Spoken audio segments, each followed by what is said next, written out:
Si Will ay isang talunan na namatay sa normal na mundo at muling isinilang sa isang mundo ng mahika at mitolohiya kung saan siya ay pinalaki ng isang grupo ng 3 undead na demonyo.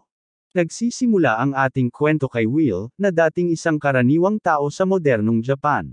Isang araw, namatay siya at biglang napunta sa ibang mundo, kung saan nakita niya ang sarili na napapaligiran ng 3 demonyo sa isang abandonadong templo.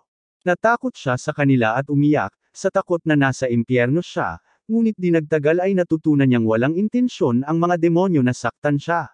Pinalaki nila si Will, at mabilis niyang naintindihan ang kanilang wika dahil mayroon siyang isipan ng isang may edad na lalaki. Isang araw, unang dinala ng babaeng demonyong si Mary si Kato sa labas ng templo at ipinakita sa kanya ang dalisay at magandang mundo. Luluha si Will habang iniisip na ito na siguro ang tanda mula sa Diyos na nagsasabing magsimula muli siya at magkaroon ng makabuluhang buhay. Bukod kay Maria, na isang debotong pari ng mommy at parang ina ni Will, may 2 pang demonyo na tumutulong sa pagpapalaki sa kanya. Isa sa kanila ay si Gus, isang mahigpit at sarkastikong maltong naghahanap ng pera na dating isa sa pinakadakilang salamangkero sa mundo noong siya ay buhay. Tinuturuan niya si Will tungkol sa mitolohiya ng mundo at kung paano magbigkas ng mga magic spell gamit ang mga salita ng paglikha. Ang ikatlong demonyo ay si Blood, isang makapangyarihang mandirigmang kalansay at ama-amahan ni Will, na nagsasanay sa kanya upang maging isang mahusay na mandirigma at isang napakahusay na tao sa lahat ng aspeto. Masayang namumuhay si Will kasama ang kanyang pamilyang demonyo, na maraming itinuturing na lihim sa kanya, ngunit hindi niya kayang magtanong sa kanila dahil lihim din niya ang kanyang nakaraang buhay. Pagkatapos ng maraming taon ng pagsasanay, sinabi ni Blood at Gus kay Will na sapat na siyang lumakas para makakuha ng tunay na karanasan sa labanan. Sinabi ni Gus kay Will na maghanda sa pagharap kay Blood, na mas mabilis kaysa sa hitsura nito, at bago pa man makasagot si Will. Tumalsik ang Blood sa kanya, pero buti na lang, nailagan ni Will ang atake nito sa tamang oras. Sinusundan siya ng Blood pero ginagamit ni Will ang kanyang spell para sa bilis at mabilis na lumalayo sa kanya, tapos gumagawa siya ng basang lugar sa daan, kung saan nadudulas si Blood at natamba. Bago pa man siya makabangon, ginamit ni Will ang kanyang spell sa pagbagsak na sapot ng gagamba upang subukang itali siya, ngunit nagawang lagpasan ni Blood ang sapot at maagawan ng sandata si Will sa isang saksak lamang. Bukod sa kanyang pagsasanay, tinuturuan ni Mary si Will kung paano harapin ang mga pang-araw-araw na problema upang matiyak na makakaligtas siya sa anumang sitwasyon. Isang araw pagkatapos umuwi mula sa pagsasanay, nakita ni Will si Mary na pumapasok sa templo ng Earth Goddess at dahil hindi siya pinayagang makita itong nagdarasal, nanag ang kanyang pagkaosyoso at sumilip siya sa pinto, at nakita niya si Mary na nagliliyab. Tumakbo siya patungo sa kanya, sumisigaw, at hinawakan siya, sinubukang hilahin palabas ng apoy habang sumisigaw para sa tulong. Nagsimulang sumakit ang kanyang mga braso at bigla siyang nawala ng malay. Nagising siya sa kanyang kwarto kasama ang 3 undead. Nagsimulang umiyak si Marie sa sobrang tuwa at sinumpa ang sarili dahil hindi siya nagbigay ng pansin, pero humingi ng paumanhin si Will dahil masyado siyang mausisa para sa sarili niyang kabutihan. Tumingin si Marie kay Will at malungkot na sinabi na silang 3 ay dating tao, ngunit nang mamatay sila, hindi pinayagan ng kanilang matinding emosyon na umalis ang kanilang mga kaluluwa. Pumirma sila ng kasunduan sa Diyos ng mga undead upang manatili sa mundong ito bilang mga undead, at ginawa silang kaaway ni Mater, ang Diyosa ng lupa at buhay. Kaya naman, tuwing susubukan ni Marie na manalangin sa kanya, nababalot siya ng apoy, gayunpaman, nagdarasal na siya sa kanya mula pa noong maaalala niya. Hinihiling ni Will kay Mary na payagan siyang manalangin sa Diyosa ng lupa kasama niya dahil gusto niyang malaman kung ano ang nararamdaman nito habang nananalangin. 5 taon na ang lumipas mula nang mangyari ang insidenteng iyon, at ngayon si Will ay 13 taong gulang na. Hindi siya tumigil sa pagdarasal sa mga Diyos at nakapag-meditate sa harap nila ng 5 araw sunod-sunod nang hindi nangangailangan ng pahinga o pagkain. Lumalala ang mga leksyon niya kay Gus, pero sinisikap pa rin niyang matutunan lahat iyon, at sinasanay din siya ni Blood araw-araw. Sa wakas, isang araw, sinubukan niya si Will sa pamamagitan ng pagpapalaban sa kanya sa isang tunay na undead demonyo na kanyang nahuli. Medyo kinakabahan si Will, pero madali niyang napatay ang undead na demonyo sa isang perpektong atake lang. Labis na nagulat si Blood dito, at mapaglarong ipinagmamalaki ni Will na siya ay isang henyo. Nag-isip sandali si Blood at sinabi kay Will na malamang ay handa na siya para sa tunay na karanasan. Pagkatapos ay isinama niya si Will sa abandonadong lungsod at ipinaliwanag sa kanya ang ilang dekada na ang nakalipas.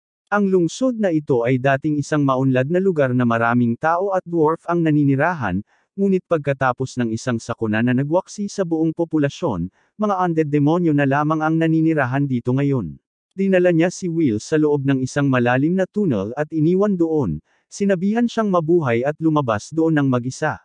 Bago pa man makapagsalita si Will, bigla na lang nawala si Blood pagkatapos patayin ang ilaw. Nawawala ang pakiramdam ni Will, pero nagpatuloy siya sa paglalakad at ginamit ang kanyang mga kakayahang pangmahika upang lumikha ng liwanag. Hindi nagtagal, nakasalubong niya ang isang grupo ng mga undead na kalansay at madali lang niya itong winasak. Pagkatapos ay nagpatuloy siya, ngunit pagliko niya sa isang kanto, nakita niya ang isang mas malaki at mas malakas na undead skeleton na may hawak na sibat. Sandaling natakot si Will, pero pagkatapos ay naisip niya kung ano ang gagawin ni Blood sa ganitong sitwasyon, at napagtanto niya na hindi kailanman tatakbo si Blood mula sa kanyang mga problema. Sasalakayin ni Will ang demonyo ng harapan, susugatan ito, ngunit nagawang iwasan ng demonyo ang kanyang atake at pagkatapos ay sinubukang magpalabas ng salamangka sa kanya. Nagulat si Will, pero dahil sa kanyang matalas na pakiramdam, binawi niya ang kanyang mahika at pagkatapos ay pinukpok siya sa ulo. Nabali niya ang kanyang espada sa proseso, ngunit sa kabutihang palad, sapat na ang suntok na iyon upang talunin ang demonyo. Kinuha ni Will ang sibat ng demonyo at natuklasan na ito ay isang mahiwagang sandata na gawa sa kamay ng mga duwende. Nauna si Will at hinulaang malapit na siya sa labasan, pero pagkatapos ay naramdaman niyang may sumusunod sa kanya kaya lumingon siya at nakita si Gus doon. Tinanong niya si Gus kung ano ang ginagawa niya rito, pero tahimik lang ito at nagmumuni-muni habang nakatingin sa kanya. Naramdaman ni Will ang lamig sa kanyang leeg at naramdaman niyang may mali talaga. Tinanong niya ito kung ito ba ay isang uri ng aral, ngunit biglang lumikha si Gus ng isang golem na bato na umatake sa kanya. Mabilis kumilos si Will at agad na umatras bago sinaksak ang golem sa dibdib at winasak ito. Pagkatapos ay inatake siya ni Gus sa pamamagitan ng pagpapadala ng mga batong lumilipad patungo sa kanya, at tumakbo si Will habang iniiwasan ang mga bato at binabaliwala ang iba pang mga magic trap na ginagamit sa kanya ni Gus. Gayunpaman, nagsimulang magpalabas ng maraming salamangka si Gus ng sabay-sabay, at hindi na kaya ni Will na harapin ang lahat ng ito. Natapilok siya at bumagsak, pero pagtingala niya ay nakita niyang naghahanda na naman si Gus para sa isa pang pag-atake. Nagsimulang magpanik si Will, iniisip na hindi ito ang paraan na gusto niyang mamatay, lalo na hindi sa kamay ng taong itinuturing niyang mahal na guro. Ipinikit niya ang kanyang mga mata at nagpasya na, kung kinakailangan, papatayin niya si Gus. Sumugod siya patungo sa direksyon nito bago itinuro ang kanyang sibat sa kanya, ngunit huminto lamang ito ilang pulgada ang layo sa katawan nito. Nanginginig ang kamay ni Will, at nabitawan niya ang kanyang sibat. Sinasabi kay Gus na itinuturing niya itong lolo at gusto lang malaman ang dahilan kung bakit gusto siyang patayin ito. Tumangala siya sa kanya at sinabi na kung talagang gusto siyang patayin, handa siyang tanggapin ang kanyang kamatayan dahil mas gugustuhin pa niyang mamatay kaysa saktan ang kanyang pamilya.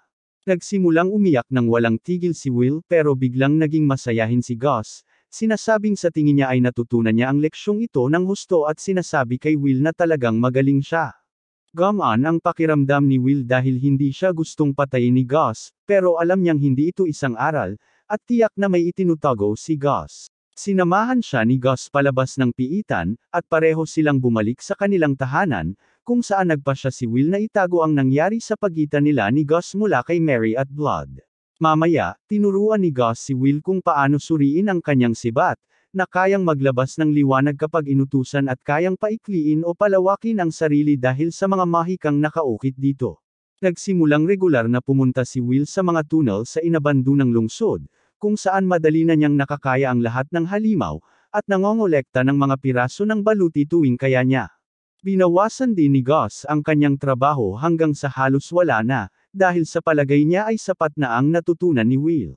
Isang araw, tinawag ni Gus si Will sa kanyang silid sa gabi at sinabi sa kanya na bago siya mag-15, malamang nahamunin siya ni Blood sa isang seryosong duelo, at gusto ni Gus na matalo siya sa duelo sa paraang hindi mapapansin ni Blood na sinasadya ito.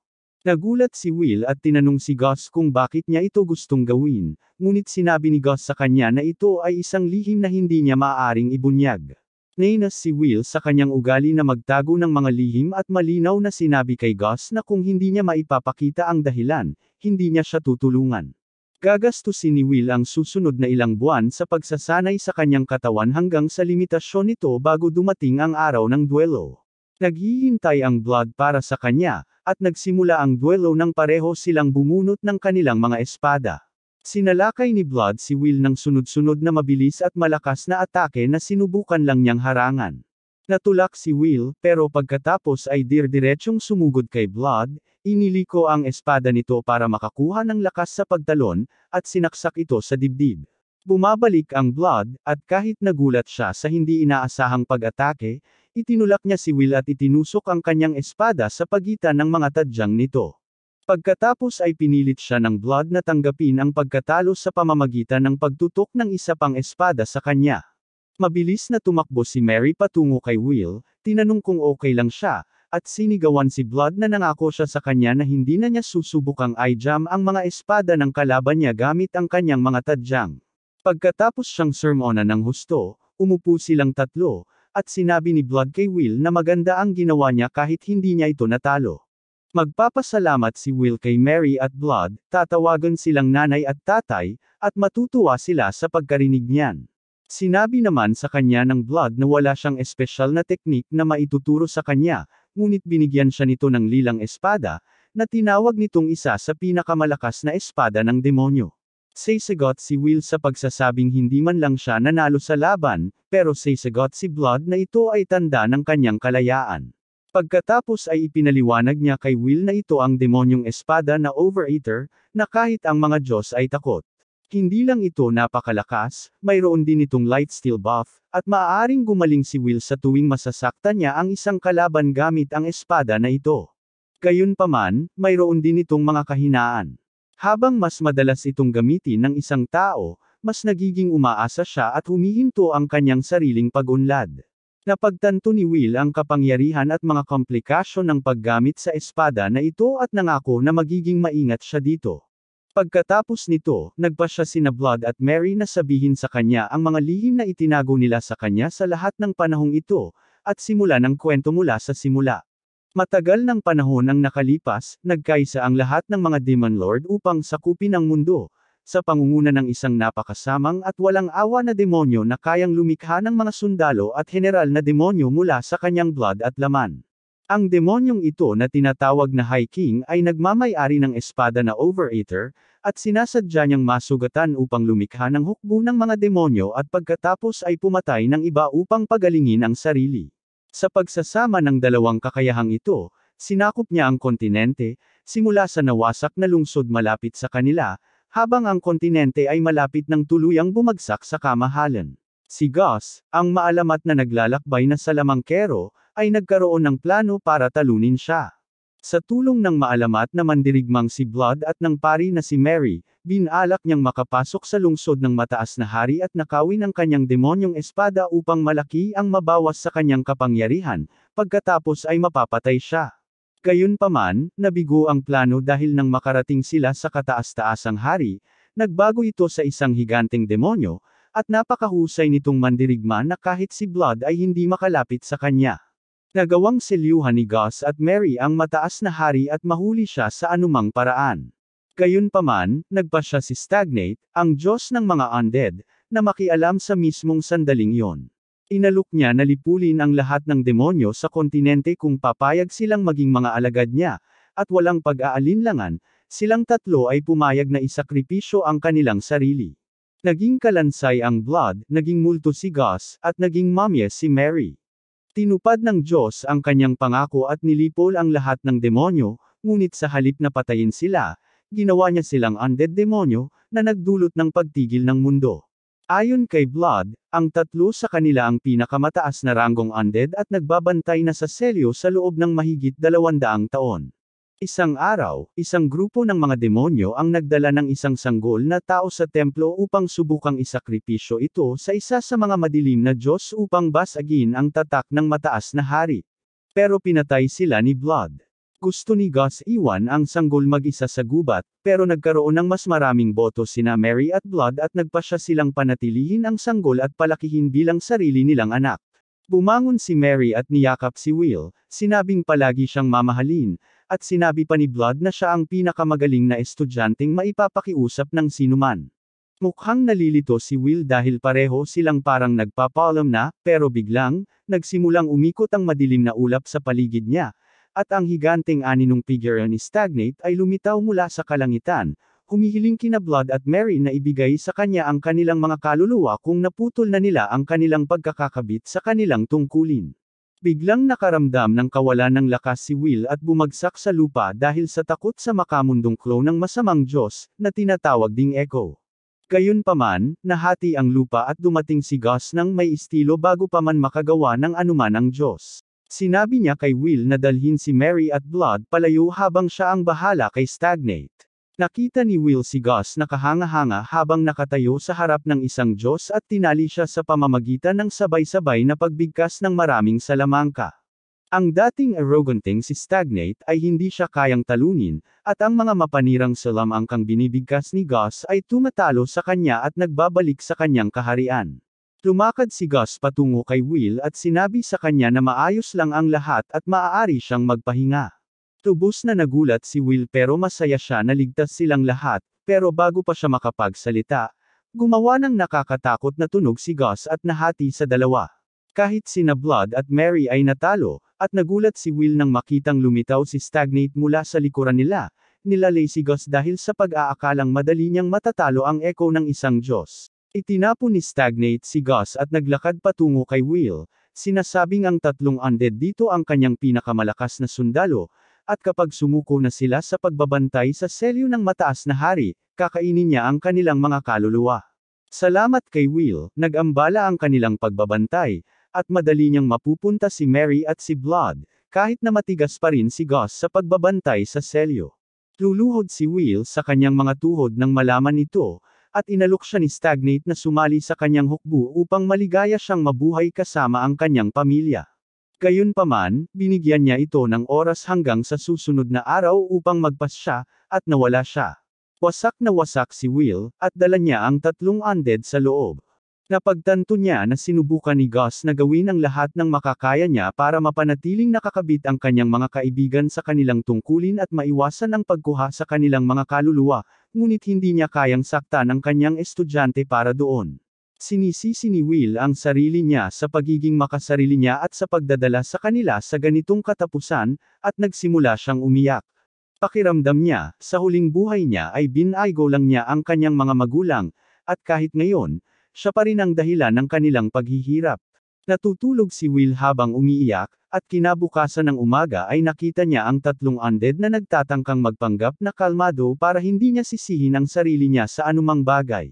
Sinabi niya sa kanila ang katotohanan tungkol sa kanyang muling pagkakatawang tao at kung paano siya laging magiging walang silbing basurang piraso sa bawat buhay.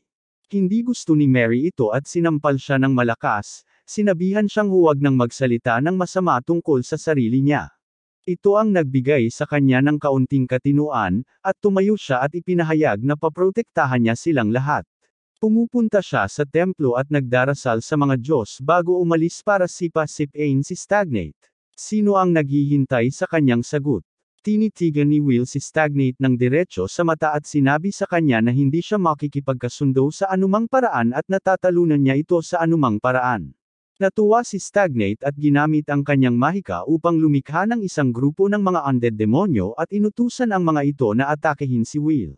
Pinalilibutan siya ng mga demonyo, ngunit nagawa niyang wasakin ng marami sa kanila gamit ang kanyang sibat, ginamit ang kanyang mga mahikang spell upang itali ang ilan sa kanila, at pagkatapos ay ginamit ang kanyang mahikang pampabilis upang daanan ang mga demonyong papalapit sa kanya, ganap na nagulat ang masamang Diyos. Gayunpaman, napakarami pa ring demonyo na kailangang harapin, at nasugatan si Will sa pakikipaglaban sa kanila. Mabilis na pinatigil ng Stagnate ang pag-atake ng mga demonyo, Sinabi kay Will na talagang kahanga-hanga siya, at muling inanyayahan siya sa kanyang hukbo bilang general upang mabuhay ng masaya kasama ang kanyang pamilya magpakailanman. Mukhang nalilito si Will, at pagkatapos ay ibinuhos ni Stagnate ang kanyang blood sa isang baso at inialok ito sa kanya. Sa ikinagulat ng lahat, nagsimulang maglakad si Will patungo sa masamang Diyos, nakatitig ng husto sa salamin, ngunit bigla niyang kinuha ang Demon Blade na Overeater at ginamit ito upang putulin ang braso ni Stagnate. Lumilitaw ang mga mahiwagang tinak mula sa talam at pinipigilan ang Diyos, at muling sinasaksak siya ni Will, at nagsisimulang gumaling ang kanyang mga sugat. Gayunpaman, bago niya maibigay ang huling suntok, biglang nagapos ang kanyang mga binti ng isang ahas, na gumapang sa kanya mula sa likod at kinagat siya. Sinusubukan ni Will na bumangon pero nawalan siya ng malay. Nagising siya sa isang napakatahimik at payapang langit na tila pamilyar, ngunit wala siyang maalala tungkol dito. Sa sandaling iyon, lumingon siya upang makita ang isang magandang babae na lumapit sa kanya at biglang napagtanto na ito ang Diyosa ng liwanag at muling pagsilang, si Graceful, at siya ang naghatid sa kanya sa mundong ito nung una siyang dumating dito. Tinatanong siya ng Diyosa kung bakit hindi niya tinanggap ang imbitasyon ni Stagnate, at sumagot si Will na kaawa-awa ang kanyang nakaraang buhay, at hindi niya gustong maulit muli ang ganitong bagay. Gusto niyang mamuhay ng maayos sa mundong ito, at kung walang kamatayan, mawawala ng kahulugan ang buhay. Higit pa riyan, gusto niyang protektahan ang kanyang pamilya. Namangha si Graceful sa kanyang sagot, at masaya niyang ipinagkaloob sa kanya ang kanyang biyaya. Sinabi niya sa kanya na gumising, manampa, at maglakad sa tabi niya magpakailanman. Biglang nagising si Will sa larangan ng digmaan, mabilis na inalis ang ahas mula sa kanya, at biglang napaluhod sa maliit na panalangin, at sumumpa sa Diyos ang si Graceful. Nangungot siya si Stagnate sa kanya, sinasabing walang silbi, ngunit habang nasusunog sa asol na apoy ang katawan ni Will, napagtanto niya na pinagpala siya ng Diyosa ng liwanag at muling pagsilang at nagpanik. Kinuha ni Will ang kanyang espada at sinabing ibibigay niya ang buong buhay niya para sa kanyang Diyosa, palayasin ang kasamaan, at iligtas ang mga nagdurusa. Inutusan ni Stagnate ang kanyang mga puwersa na patayin ang batang lalaki, ngunit hinampas ni Will ang kanyang espada at ginamit ang kapangyarihang tinatawag na Divine Torch upang mapayapang ipadala ang mga ito sa kabilang buhay. Pagkatapos ay sumugod siya patungo kay Stagnate gamit ang kanyang spell ng pagbilis, ngunit mabilis na tumalon si Stagnate at gumamit ng dust spell upang mawala. Nakaalerto si Will, pero pagkatapos ay binigyan siya ng senyales ni Graceful, at napagtanto niya na hindi na siya hinahabol ni Stagnate, at malamang na bumalik na ito sa templo para saktan sina Blood at Mary. Mabilis na ginamit ni Will ang kanyang spell sa pagpapabilis at nagmadaling tumungo sa templo, umaasang makarating doon sa tamang oras at gamitin ang biyaya ng kanyang Diyos ang tagapagtanggol upang ibalik ang kanyang pamilya sa siklo ng muling pagsilang. Pumasok siya sa templo para masaksihan si Gus na nakakulong at si Blood na pinuprotektahan si Mary mula sa pagtigil. Nagmamadali siyang tulungan sila, pero masyadong malapit sa kanila si Stagnate, at alam ni Will na hindi niya siya maaabot sa oras. Gayunpaman, biglang nagningning ang isang maliwanag na liwanag at itinaboy si Stagnate. Ina, ang Diyosa ng lupa, ay nagpakita upang protektahan ang kanyang mahal na tagasunod na si Maria, na matagal nang pinatawad. Iyon lang ang kailangan ni Will, at mabilis niyang ginamit ang banal na sulo kay Mary at Blood, tiwalang hahakbang si Stagnate upang pigilan silang mapadala sa siklo ng muling pagsilang. Sinasalungat ni Stagnate ang banal na atake gamit ang sarili niyang atake, at sinasamantala ito ni Blood at inaatake siya mula sa likod. Naiwasan ni Stagnate ang atake nito, ngunit bago pa man siya makabawi, bumilis si Will patungo sa kanya. Sinubukan ni Stagnate na gamitin ang kanyang mahika, ngunit agad itong sinagot ni Gus, at sinaksak ni Will ang Diyos at itinulak ito sa pader. Doon, gumagamit siya ng sunod-sunod na atake gamit ang Demon Blade kasama ang biyaya ng Graceful, at tuluyang pinapatay si Stagnate. Agad siyang bumagsak sa sahig dahil sa pagod, at silang tatlo ay nagmadaling lumapit sa kanya, tinatanong kung okay lang siya. Binati siya ni Gus at sinabihan na lumakas siya ng husto. Mukhang masaya silang lahat sa kanyang tagumpay, at sinabi ni Gus sa kanila na ngayong gabi ay magdiriwang sila. Sinubukan ni Mary at Blood na bumangon at lumabas, pero bigla silang bumagsak pabalik sa sahig. Tinanong sila ni Will kung may mali, pero parang alam na nila kung ano ang nangyayari. Sinabi nila sa kanya na dahil patay na si Stagnate at naputol nila ang kanilang kontrata sa kanya, mamamatay sila. Nagulat si Will dito at sinabi sa kanila na dapat may ibang paraan para harapin ito, ngunit sumagot sila na sa wakas ay makakapasok na ulit sila sa bilog ng muling pagsilang, at hindi siya dapat malungkot tungkol dito. Nagsimulang umiyak si Will dahil ayaw niyang iwanan siya, pero sinabi ng kanyang mga magulang na huwag siyang maging makasarili. Sinabi nila sa kanya na maaaring hindi maging madali ang kanyang kinabukasan, ngunit kailangan niyang magsikap na maging mabuti at masaya sa kabila ng mga hamong kinakaharap niya. Dahan-dahan, iniwan ng mga espiritu ang kanilang mga katawan, at nakita ni Will kung ano ang hitsura nila noong nabubuhay pa sila. Bumalik si Gus na may dalang ilang lumang alak, at ipinagdiwang nilang lahat ang pagiging nasa hustong gulang niya bago mapayapang namatay sina Blood at Mary, at ipinagdasal sila ni Will habang ginagabayan ng Gracefield ang kanilang mga kaluluwa sa siklo ng muling pagsilang. Kinabukasan, inilibing niya ang kanilang mga bangkay sa isang burol, sinasabi sa kanila na malapit na siyang maglakbay at babalik siya ng madalas hanggat maaari upang makita sila. Nilapitan siya ni Gus mula sa likod, at tinanong siya ni Will kung bakit buhay pa siya. Sumagot si Gus na dahil hindi niya lubos na nilabag ang kanyang kontrata, mayroon pa siyang humigit kumulang 10 taon upang mabuhay bago siya mamatay, at sa panahong iyon ay babantayan niya ang selyo ng mataas na hari hanggang sa sapat na ang kakayahan ni Will upang may magawa tungkol dito.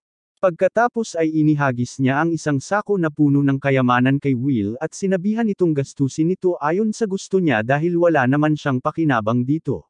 Malaki ang pasasalamat ni Will sa pera, dahil kakailanganin niya ito kapag nagpatuloy na siya sa kanyang paglalakbay. Bumalik siya sa kanyang kwarto sa huling pagkakataon, nagbihis, at inihanda ang kanyang bag bago tuluyang umalis sa templo.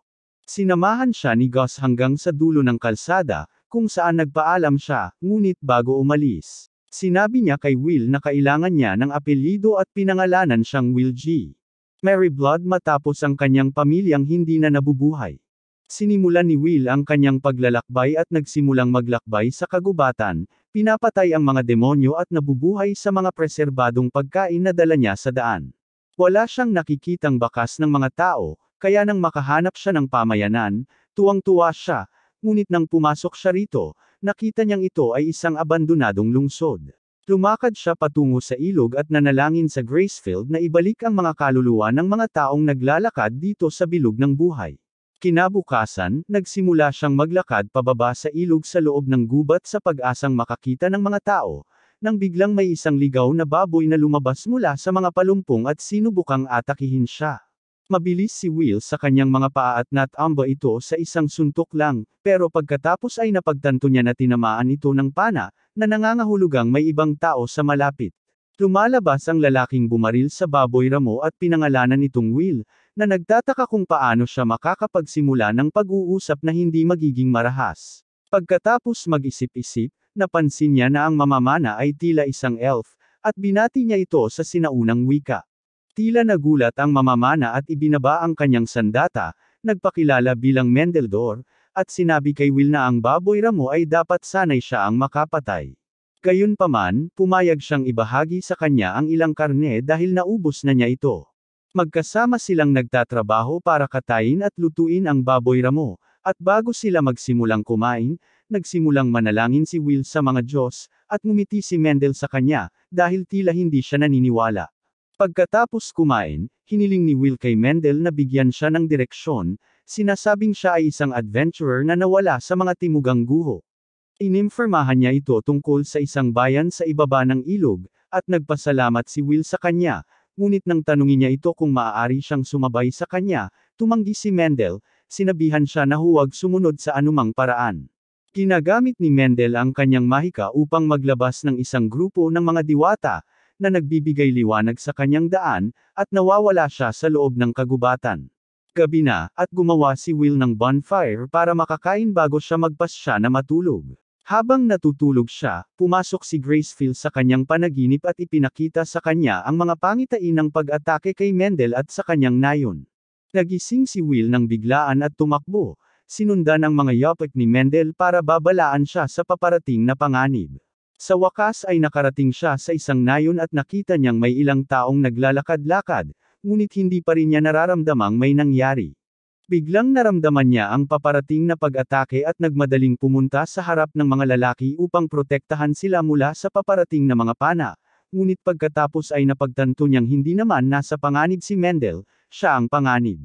Bumaril pa si Mendel ng mas maraming palaso sa kanya, pero hinarang ni Will ang mga ito, at binigyan ng babala ng dalawang gwardya ang buong nayon, na nagtulak kay Mendel at sa kanyang grupo na umatras. Papalapit si Will sa kanila ng mabilis, at ginamit ni Mendel ang kanyang mahikang engkanto para matisod at masunog siya, ngunit nalampasan niya ang mga ito gamit ang lakas. Si Will ay sumugod patungo kay Mendel at tinambush siya sa pamamagitan ng pagpalo sa tiyan, at pagkatapos ay mabilis na nahuli ang natitirang mga salarin sa pamamagitan ng paggamit ng kanyang mahikang sapot.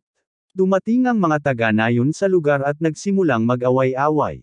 Isa sa kanila ang nagpasalamat kay Will sa pagligtas sa kanilang nayon at ipinaliwanag na ang lugar na ito ay tinatawag na Beastwoods, at ang populasyon sa paligid dito ay karamihan sa mga bandido. Ang mga sumalakay sa pagkakataong ito ay mula sa kalapit na nayon, at hindi niya alam kung bakit nila sinalakay ang nayong ito, dahil maayos naman ang kanilang relasyon. Pagkatapos nito, dumating ang pinuno ng nayon at nagpasalamat kay Will, at pagkatapos makatiyak na muli siyang magliligtas sa kanila kung kinakailangan, nagpasya siyang tanungin ang mga sumalakay upang malaman ang kanilang motibo. Sa pagdating ng umaga, nalaman niya na ang nayon ni Mendel ay nawasak ng isang grupo ng mga demonyo, na kinuha ang lahat mula sa kanila. Ngayon, wala na silang pagpipilian kundi ang salakayin ng mga kalapit na nayon upang matustusan ang kanilang sarili. Ipinahayag ni Mendel na ang pagsalakay ay kanyang ideya at hiniling na siya lamang ang parusahan, at inutusan siya ng pinuno ng nayon na patayin, kahit na nakaramdam siya ng awa para sa kanya. Gayunpaman, nakialam si Will at nag-alok na babayaran ang mga krimen ng mga mananakop gamit ang perang nakuha niya kay Gus, sinasabi sa kanya ng kanyang Diyosa na maging mabait at bigyan ng pagkakataon ang lahat na magbago. Sa huli, pumayag ang pinuno ng nayon, pinalaya ang mga salarin, at binigyan ng tirahan ang mga nakaligtas mula sa kabilang nayon na hindi naman sumerang sa kanila. Pagkatapos nito, kinuha ni Will si Mendel upang gabayan siya patungo sa mga demonyong nagtatago sa kanyang nayon upang matalo niya ang mga ito, dahil ito ang kanyang tungkulin bilang deboto ng Gracefield. Tinawag siya ni Mendel na isang hanggal na walang muwang, pero nagpasalamat pa rin siya rito at itinuro siya sa nayong sinasapian ng demonyo, kung saan walang ideya si Will kung ano ang makikita niya. Salamat sa kahangahangang kakayahan ni Mendel sa pagsubaybay at sa cool na mahikang engkanto, malapit nang marating ni Will ang nawasak na nayon na nababalot ng hamog. Sinusuri ni Mendel ang nayon upang hanapin ang mga demonyo na nagsasagawa ng sakripisyong ritual sa templo, ngunit iniisip ni Will na ang mga kaaway na binanggit niya ay hindi naman malaking bagay. Pumasok siya ng palihim sa templo at pinatay ang isang demonyo na nagsasagawa ng ritual bago niya nakulong ang halimaw na tinatawag na Manticore sa kanyang mahiwagang sapot at pinatay din ang isa pang demonyo. Pagkatapos nito, pinatay din niya ang Manticore, habang sumali rin si Mendel sa laban at pinatay ang mga gwardya sa labas matapos mapagtanto na hindi naman sila gaanong malakas. Pagkatapos nito, hinanap nila ang mga nakaligtas sa nayon at ipinagdasal ang mga namatay, kung saan ipinagdasal ni Will na gabayan sila ng Gracefield sa kabilang buhay. Nagpasalamat si Mendel sa kanya at humingi ng paumanhin dahil kanina ay nagkamali siya ng pagkakilala sa kanya bilang mayaman at mayabang na bata na nakalutang sa kanyang mga biyaya mula sa langit. Pagkatapos nito, dinala niya si Will sa kanyang inang ampon, na naging malakas at mataas na ranggong multo. Natatakot si Will na baka maging mahirap siyang kalaban, pero lubos siyang kontrolado sa sarili at hindi balak lumaban. Gayunpaman, napansin niya muna na pasaway si Mendel at nag-breakdown ito, sinasabing frustrado siya dahil wala siyang magawa para tulungan ang mga taga-nayon. Nagsimula siyang makipaglaban sa multo ng kanyang lola, katulad ng ginawa ng kapitbahay ko noong nasa ilalim siya ng LSD. Naramdaman ni Mendel na kaawa-awa siya at wala na siyang lakas ng loob para mabuhay, ngunit pinasigla siya ng kanyang lola, sinasabing may isa pa siyang pagkakataon sa buhay sa anyo ng kanyang kaibigang pari.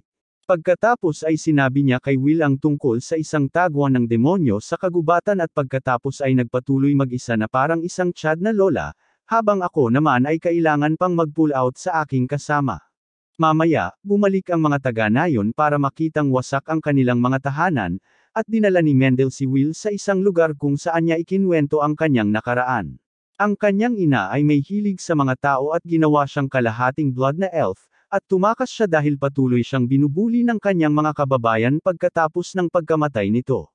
Naging manlalakbay siya rito pero pinagtaksilan ng isang kasamahan, at sa paanong paraan nakarating siya sa nayong ito. Doon niya nakilala ang isang nanay, na nagturo sa kanya ng tamang landas. Gayunpaman, hindi siya tumanda tulad ng mga tao, kaya nanatili siyang teenager habang siya ay naging lola, at minsan ay nalulungkot siya dahil doon. Biglang nagpalit si Mendel sa propesyonal na tono at hiniling kay Will na basbasan siya bilang pari ng Gracefield at gawin siyang deboto nito. Nagulat si Will sa biglang paglipat nito mula sa isang emosyonal na kwento patungong usapang negosyo, ngunit binasbasa niya ito at pagkatapos ay bumalik sila sa party na inihahanda ng mga taga-nayon para sa kanila. Magsisimula ang pagpapanumbalak kinabukasan, ngunit kailangan ng mga taga-nayon na bumisita sa lungsod ng Whitesale para kumuha ng mga supply. Gusto malaman ni Will ang tungkol dito, at nagulat si Mendel sa kawalan niya ng kaalaman.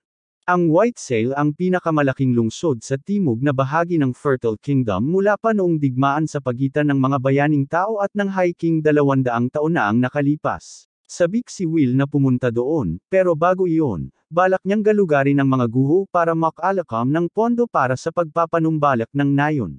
Habang sila ni Mendel ay bumabalik mula sa isang matagumpay na misyon, nakita nila ang dalawang taong hinahabol ng pinsan ni Harem. Pinoprotektahan sila ni Will at nakatingin sa Gorelia, na naaalala ang sinabi sa kanya ni Blood tungkol sa pagpapatahimik sa mga hayop bago magsimula ng laban. Epektibo ang kanyang tingin na nakamamatay, at tumatakas ang pinsan ni Harem. Ang batang babae na kakatapos lang niyang iligtas ay tuwang-tuwa sa kanyang kabayanihang ginawa at nagpakilala bilang si Rebina, isang halfling bard na naglalakbay, at ang kanyang kasama bilang si Antonio, ang naglalakbay na mangangalakal. Nagpakilala si Mendel at si Will, at pagkatapos ay nalaman na ang dalawa ay naglalakbay patungong Whitesale, ngunit tumakas ang kanilang mga bantay nang makita nila ang Gorelia. Nakakita siya ng pagkakataon at nakipagkasundo na ihatid sila sa Whitesale kapalit ng tulong nila sa pagkuha ng diskwento sa mga kagamitang kailangan nila. Sabik sina Rebina at Antonio na maglakbay kasama ang isang mandirigmang pari, at dumaan sila sa iba't ibang nayon, kung saan nakakaakit si Rebina ng maraming tao sa pamamagitan ng pag-awit, at binuksan ni Antonio ang kanyang tindahan. Hinihiling pa nga niya kay Will na pagalingin ang mga tao para maipalaganap ang mabuting pangalan ng Graceville at maakit ang mga customer sa kanyang tindahan. Isang gabi, nagpahinga sila sa isang walang laman na kubo, kung saan kinanta ni Rebina ang kanta ni na Blood, Mary, at Gus. Sabik na sabik si Will na marinig ang walang kamatayang kwento ng kanyang pamilya. Taon bago sila naging sikat bilang mga bayani, iniligtas ng tatlo ang isang kalahating elf na batang babae na piniling maging sakripisyo sa isang wyvern na umaatake sa kanyang nayon. Inalok ng kasintahan ng kalahating elf na babae ang lahat ng pera niya para makapasok sila sa paglaban sa wyvern, at tinanggap nila ang kanyang pakikipagsapalaran. Pinatay nila ang wyvern at binigyan pa ng dagger at kaunting pera ang mag-asawang bata para makapagsimula ng bagong buhay, dahil nag-aatubili silang tanggapin ito. Sinabi ng naglalakbay na pantas sa kanila na ito ay isang pamumuhunan, at inaasahan niyang magiging sikat at mayaman sila, at isang araw ay babalik siya upang kolektahin ang halagang ito kasama ang interes. Bilang password, sinabi niya sa kanila ang kanyang pangalan, na hindi alam ng marami. Natapos ang kanta, pero hindi ang kwento. Sinabi ni Rebina kay Will na ngayon. Ang pamilya ni Count Dagger ay may isang matandang kalahating elf na babae na naghihintay pa rin sa isang tao na kumuha ng utang mula sa naglalakbay na pantas. Si Will ay emosyonal at masaya nang marinig ito, at umiyak siya, umaasang makilala balang araw ang matandang babae. Kinabukasan, nag-almusal sila, umalis patungong lungsod ng Whitesale, at agad ding nakarating doon. Namangha si Will sa tanawin ng Maringle na lungsod, na ipinaliwanag ni Antonio na pinamumunuan ng Crown Prince Ethel. Maraming nakakagulat na bagay ang naghihintay kay Will doon, mula sa maluwag at makabuluhang mga patakaran sa ekonomiya hanggang sa fashion, sa mga ilaw sa kalye, at sa mga pampublikong paliguan na pinapatakbo ng mga salamangkero. Pagkatapos magsana at maligo sa malamig na tubig, kumain sina Will at ang kanyang grupo sa isang restaurant, at pagkatapos ay binisita nila ang Grand Temple para makapagbigay galang si Will sa kanyang diyosa. Pumasok siya sa templo ng mag-isa at hinangaan ang kagandahan nito hanggang sa makarating siya sa isang batang pari, at ipinaalam sa kanya ang kanyang balak na magbigay galang sa Gracefield. Sumagot ang batang pari na dahil si Gracefield ay isang menor de edad na Diyos sa kasalukuyan, kakaunti ang kanyang mga pari, at kailangang magsagawa ng pagsusuri ang templo upang matiyak na walang mga alagad ng masasamang Diyos na makapasok ng palihim upang manalangin sa kanila, na nagkukunwaring pari ng iba. Hinihiling niya kay Will na makipagtulungan sa kanya hanggang sa maisagawa ang panalangin ng pagtuklas ng pananampalataya at ipinapalam sa kanya na sa ngayon, lahat ng matataas na pari ay nasa iba't ibang gawain. Naiintindihan ni Will at Paurong na sana nang dumating si Bart, ang obispo ng templo, at tinakot ang nakababatang pari. Galit, irritable, at bastos magsalita si Bart, pero humanga siya sa mga aral na natutunan ni Will mula sa kanyang Diyosa at pinayagan siyang magbigay galang ng walang pagpapatunay. Dinala ng batang pari si Will sa kapilya at nagreklamo tungkol sa obispo habang naglalakad, tinawag itong mayabang at imoral. Nang bumalik si Will sa guest house ng simbahan, mayroon din silang masamang sasabihin tungkol kay Bart, dahil pinag-uusapan nila kung paano ito isang bastos na matandang lalaki na madalas gumagamit ng panunuhol at pananakot. Tumutunog ang kampana ng babala. Tumingin si Will sa labas at nakita niyang inatake ng isang wyvern ang lungsod at nagdulot ng ganap na kaguluhan sa lahat. Puno ang simbahan ng mga nasugatan, at lahat ay kinakabahan.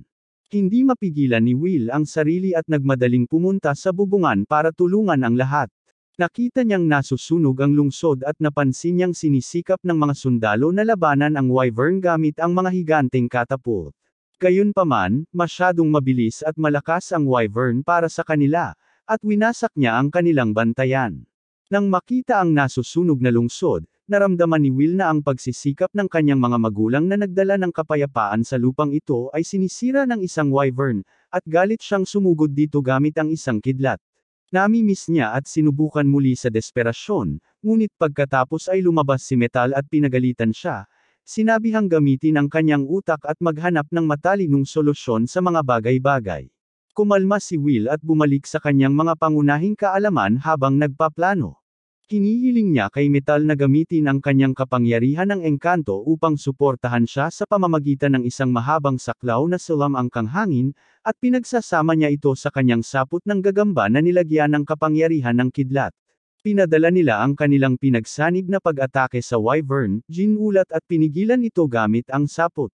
Nakalaya ang wyvern ng walang anumang pinsala, ngunit ngayon ay mas agresibo ito kaysa dati at nagmamadaling atakihin si Will, na gumagamit ng biyaya ng kanyang Diyosa upang lumikha ng higanteng hadlang na nakapalibot sa templo. Hinaranggan ng hadlang ang apoy na hininga ng wyvern, ngunit ito ay nabasag ng atakihin ito ng halimaw gamit ang mga kuko nito na natatakpan ng masamang miasma. Gumagamit ng mahika sa hangin ang metal para ibagsak ang wyvern sa lupa, at tinali ito ni Will gamit ang mga magic chain. Pinunit-punit sila ng halimaw, pero mabilis na lumapit si Will dito at sinaksak ito. Hindi pa rin patay ang wyvern at malapit nang umatake sa lahat ng nasa templo, at nagtataka si Will kung paano ito mapipigilan. Naalala niya ang sinabi ni Blood sa kanya tungkol sa pag-iwan sa lahat kung walang ibang epekto, at bigla siyang tumalon sa wyvern para sakalin ang leeg nito. Ibinalibag ni Will ang wyvern sa lupa at ginamit ang buong lakas niya para baliin ang leeg nito. Habang bumabangon siya matapos patayin ang halimaw, nakita niya ang mga tao sa templo na nakatingin sa kanya ng tahimik at nagtataka. Gayunpaman, sina Antonio at Rebina ang nagpatakbo at itinatag si Will bilang bagong bayani, ang pumatay sa wyvern, at lahat ay nagpalakpakan para sa kanya. Pagkatapos nito, tumutulong si Will sa pag-alis ng mga labi nang dumating ang isang pari at ipinaalam sa kanya na ipinatawag siya ng prinsipe. Bibisitahin ni Will at Metal ang prinsipe na si Ethel, na gustong makipag-usap sa kanila tungkol sa kanilang grupo na nakapatay sa wyvern.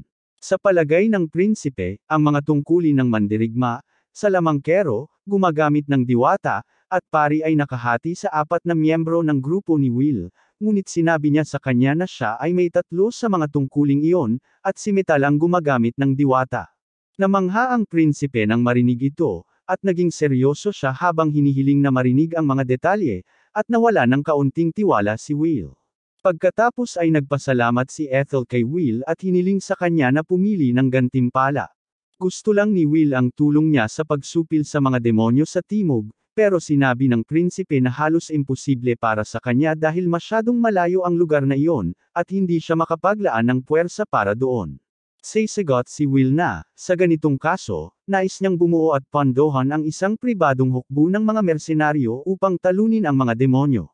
Tila, napakalaking kahilingan iyon, at sinabi ng prinsipe sa kanya na maaari na lang siyang patayin ngayon dahil sa paglampas sa kanyang hangganan. Tumingon si Will sa paligid at nagtataka kung kaya niyang sabay-sabay na talunin ang prinsipe at ang dalawang bantay nito, malinaw na sa isang labanan, ngunit pagkatapos ay nagpasya siyang maging tapat at palalain ang sitwasyon. Sinasabi niya na, bilang pari ng Gracefield, tungkulin niyang lumakad sa kadiliman at iligtas ang mga nagdurusa. Namangha ang prinsipe sa kanyang determinasyon, at pagkatapos ay biglang pumasok sa silid ang obispo, sinisisi si Ethel sa pagtatangkang lumampas sa kapangyarihan ng templo sa pamamagitan ng pagtawag ng pari ng walang pahintulot nito. Gayunpaman, natigilan si Bard nang malaman niyang humiling si Will ng pahintulot na bumuo ng pribadong hukbo upang palayain ang mga nayon sa kagubatan ng mga hayop. Ipinahayag ni Ethel na balak niyang gawing paladin si Will at nais niyang ibahagi ang kanyang magkasamang pag-aalaga sa templo. Nagulat si Bard nang marinig ang panukalang ito, at umatras siya kasama si Will upang pag-isipan ito. Sa daan, nakipag-away si Mel sa obispo, habang sinubukan ni Will na ligawan si Anna, ang ampun na anak ni Bart, na siniguro sa kanya na kahit mukhang masungit ang ama niya, mabuti naman ang puso nito. Mamaya, nakilala ni Will si Bard sa templo at nalaman na hindi niya kailanman ginagamit ang kanyang banal na biyaya dahil madalas siyang kailangang gumawa ng mga immoral na gawa upang matiyak ang pag-unlad ng lupang ito. Hindi niya gustong lapastanganan ang kanyang Diyos sa pamamagitan ng paggamit sa kanilang mga pagpapala habang nagbibigay ng suhol at nagbabanta, at sa wakas ay makakakuha ng kaunting respeto para sa matandang lalaki. Pagkatapos nito, sinubukan ni Bart na kumbansihin si Will na isuko ang kanyang misyon na iligtas ang kagubatan ng mga hayop, ngunit matigas ang ulo nito sa pagtupad sa sumpa na binitiwan niya sa kanyang Diyosa. Namangha si Bart sa halos katangahang debosyon nito at pinagbigyan siya. Pagkatapos nito, pumunta si Will sa isang pub upang maghanap ng mga naghahanap ng katanyagan, umaasang makakuha ng ilang mga adventurer na lalaban kasama niya para sa mas kaunting pera at mas maraming katanyagan. Ang kanyang katanyagan bilang Wyvern Killer ay nakakaakit ng maraming kalalakihan sa kanya, ngunit sila ay nabibigo sa mababang gantimpala para sa misyon na kanyang ipinupost. Gayunpaman, alam ng isang magulong veteranong adventurer na nagngangalang Rastov na naghahanap si Will ng mga baliw na kayang isantabi ang lahat at lumaban hanggang kamatayan para sa kanilang karangalan. Nagulat siya nang malaman na ang layunin ni Will ay talunin ang mga demonyo sa timog, ngunit sa tingin niya ay parang masayang ideya iyon at sumali sa misyon kasama ang kanyang grupo. Hindi nagtagal pagkatapos nito, ginawang kabalyero si Will ng prinsipe at naging paladin siya, sumusumpa na magiging tapat sa mga Diyos at magliligtas sa mga mahihina. Hindi nagtagal, naglakbay si Will kasama ang kanyang magkakaibang grupo ng mga manlalakbay at humingi ng tulong kay Antonio upang pondohan ang pagpapaunlad ng mga nayon. Nagpadala rin si Bart ng maraming pari, kasama na si Anna, para suportahan siya. Sa mga susunod na buwan, susuriin ni Will at ng kanyang mga kaibigan ang kagubatan, papatayin ang mga demonyo, mamamagitan sa mga away ng mga taga-nayon, at pamumunuan ang nayon tungo sa kasaganaan. Isang araw, iniulat ni Rastov na masyadong matagal nang hindi bumabalik ang isang pangkat ng mga taga-manman, at nagpasya si Will na agad silang hanapin. Dinala niya sina Menel, Rastov, at ang kanilang grupo sa misyon, ngunit natagpuan nila ang mga bangkay ng mga taga-manman at ang bakas ng paa ng isang higanteng demonyo. Gayunpaman, natagpuan nila ang mga bakas ng isang lalaking tumatakbo papunta sa kalaliman ng lambak at sinundan ang mga bakas, ngunit natuklasan nilang nilinlang sila ng mga demonyong hayop na nakapaligid sa kanila mula sa lahat ng panig. Lahat ay nag-ayos ng kanilang sarili, at pinalakas sila ni Will at Menel gamit ang kanilang kapangyarihan. Nagsimula ang labanan sa pagitan ng mga adventurer at ng kawon ng mga hayop, ngunit habang pinipigilan ni Will at ng iba pa ang mga ito, dumating sa bangin sa likod nila ang isang higanteng halimaw na maraming ama ang kanyang ina. Kinilala ito ni Menel bilang isang chimera, at sinubukan niyang atakehin ito gamit ang earth magic ngunit natabig siya at malubhang nasugatan. Gumagamit ang chimera ng madilim na apoy at sinusunog siya, At sumisigaw si Will habang sinusubukan niyang iligtas ang kanyang kaibigan sa pamamagitan ng paggamit ng mahika. Gumagamit siya ng mahikang kidlat, ngunit tinamaan siya ng isang halimaw na ahas at nag-ambala ang kanyang spell, na naging sanhi upang ito ay bumalik sa kanya at siya ang tamaan. Luluhod si Will sa paghihirap matapos maprito ng sarili niyang kidlat, at sa galit, hiniwa niya ang ahas na sumalakay sa kanya gamit ang Demon Sword na Overeater. Naging baliw si Will at nakipaglaban ng walang pakialam sa depensa habang pinapatay niya ang mga hayop gamit ang Overeater at ginagamot ang kanyang mga sugat. Kinain siya ng kanyang galit at sinira ang lahat ng mga halimaw bago siya pinabalik ni Restov sa katinuan at hiniling sa kanyang iligtas si Menel, na buhay pa. Dali-daling lumapit si Will sa kanya at umiyak habang ginagamot ang kanyang nasunog na katawan, ngunit nawalan siya ng malay sa paggawa nito. Nagising siya pabalik sa nayon at nalaman kay Restov na tumakas ang Chimera at umatras sila. Buhay si Menel pero nasa coma pa rin siya, at ipinagbabawal ni Restov kay Will na bisitahin siya hanggang sa gumaling siya. Nagpahinga si Will habang nagtataka kung saan nagkamali ang lahat. Naglakad siya patungo sa kwarto ni Menel sa gitna ng ulan, napagtanto na dahil masyado siyang malakas, labis din niyang minamaliit ang kakayahan ng lahat. Habang nakarating si Will sa kwarto ni Menel at ginagamot siya, napagtanto niya na gusto niya ng mga kaibigang katulad ng kanyang mga magulang, na kayang makipag-ugnayan sa kanya ng pantay-pantay, at hindi niya namamalayang ipinilit ang ideal na iyon kay Menel, na halos ikamete nito. Nagpasya siya na hindi na siya aasa kanino man at magliligtas na lang mag-isa sa lahat at sa lahat ng bagay. Gayunpaman, pagkaalis ni Will sa silid, nagising si Menel at napagtanto na naroon ang kanyang kaibigan. Hinahabol at kinakaharap niya ito sa kagubatan, kung saan sinabi ni Will sa kanya na siya lang ang tatalo sa mga demonyo, at hindi niya kailangan ang tulong ng sinuman. Galit na galit si Menel sa kanyang ugali at inatake siya, pero hindi man lang natinag si Will. Ayaw ni Will na mahirapan ng walang kabuluhan ang kanyang kaibigan, kaya binasag niya ang isa sa mga braso nito, sa pag-aakalang titigil na ito ngayon. Gayunpaman, bumangon pa rin si Menel at gumamit ng mahika ng diwata para maghagis ng mga bato sa sarili niya, at napilitan si Will na harangan ang mga ito gamit ang kanyang katawan para iligtas ang kanyang kaibigan. Lumuluhod siya, at sinipa siya ni Menel sa tiyan, tinawag siyang duwag. Ipinahayag niya na, bilang kaibigan, tungkulin niyang pigilan siya sa paggawa ng anumang katangahan dahil lang sa pagkabigo niya. Emosyonal si Will at humihingi ng paumanhin, at tinulungan siya ni Menel na tumayo, habang nangangako si Will na malapit na siyang lumakas para hindi na maging pabigat sa kanya. Pagkatapos ng pagpapagaling, bumalik sila sa nayon at sinimulang ilagay sa galaw ang mga bagay-bagay para sa ikalawang laban-laban sa Chimera. Maghahanda ng husto si Will at ang kanyang koponan sa pagkakataong ito, at ang buong grupo ay patungo sa lambak upang harapin ng harapan ang mga halimaw. Binabagsak nila ang mga ito gamit ang mga palasong apoy, hinaharangan ng mga kalasag, at tinatapos gamit ang mga sibat. Pagkatapos talunin ang lahat ng hayop sa kanilang paglalakbay, nauna sina Will at Menel sa lahat sa pagdating sa isang abandonadong monasteryo. Sa tingin nila ligtas ng magpatuloy, pero may nararamdaman si Will at ginagamit niya ang kanyang kapangyarihang pampawalang bisa para ihayag na nagtatago ang Chimera sa pamamagitan ng pagiging hindi nakikita mismo sa harap nila. Nalaman niya na ang Chimera ay isang matalinong halimaw na nabuo dahil sa mga ritual ng demonyo, at ang layunin nito ay panatilihing wasak ang timog upang hindi makalipat ang mga tao doon. Sa ganitong paraan, sa kalaunan ay sasakupan ng mga demonyo ang lungsod ng mga patay ng walang pagtutol at palalayain ang kanilang mataas na hari. Inilunsad ng Chimera ang isang sorpresang atake kay Will, na nakaiwas dito at sinaksak ang ulo nito. Sumugod ito sa kanya, pero hinaranggan niya ito gamit ang isang hadlang at sinaksak mula sa gilid, habang si Menel ay naglagay ng bitag dito sa lupa. Inaatake nila ang Chimera mula sa magkabilang panig, na nagiging sanhi ng pagkawala ng koordinasyon nito sa pagitan ng iba't ibang ulo. Habang sinasaksak ito ni Will mula sa isang gilid, pinalakas ni Menel ang kanyang pana gamit ang mahika ng hangin at pinasabog ang buntot nito.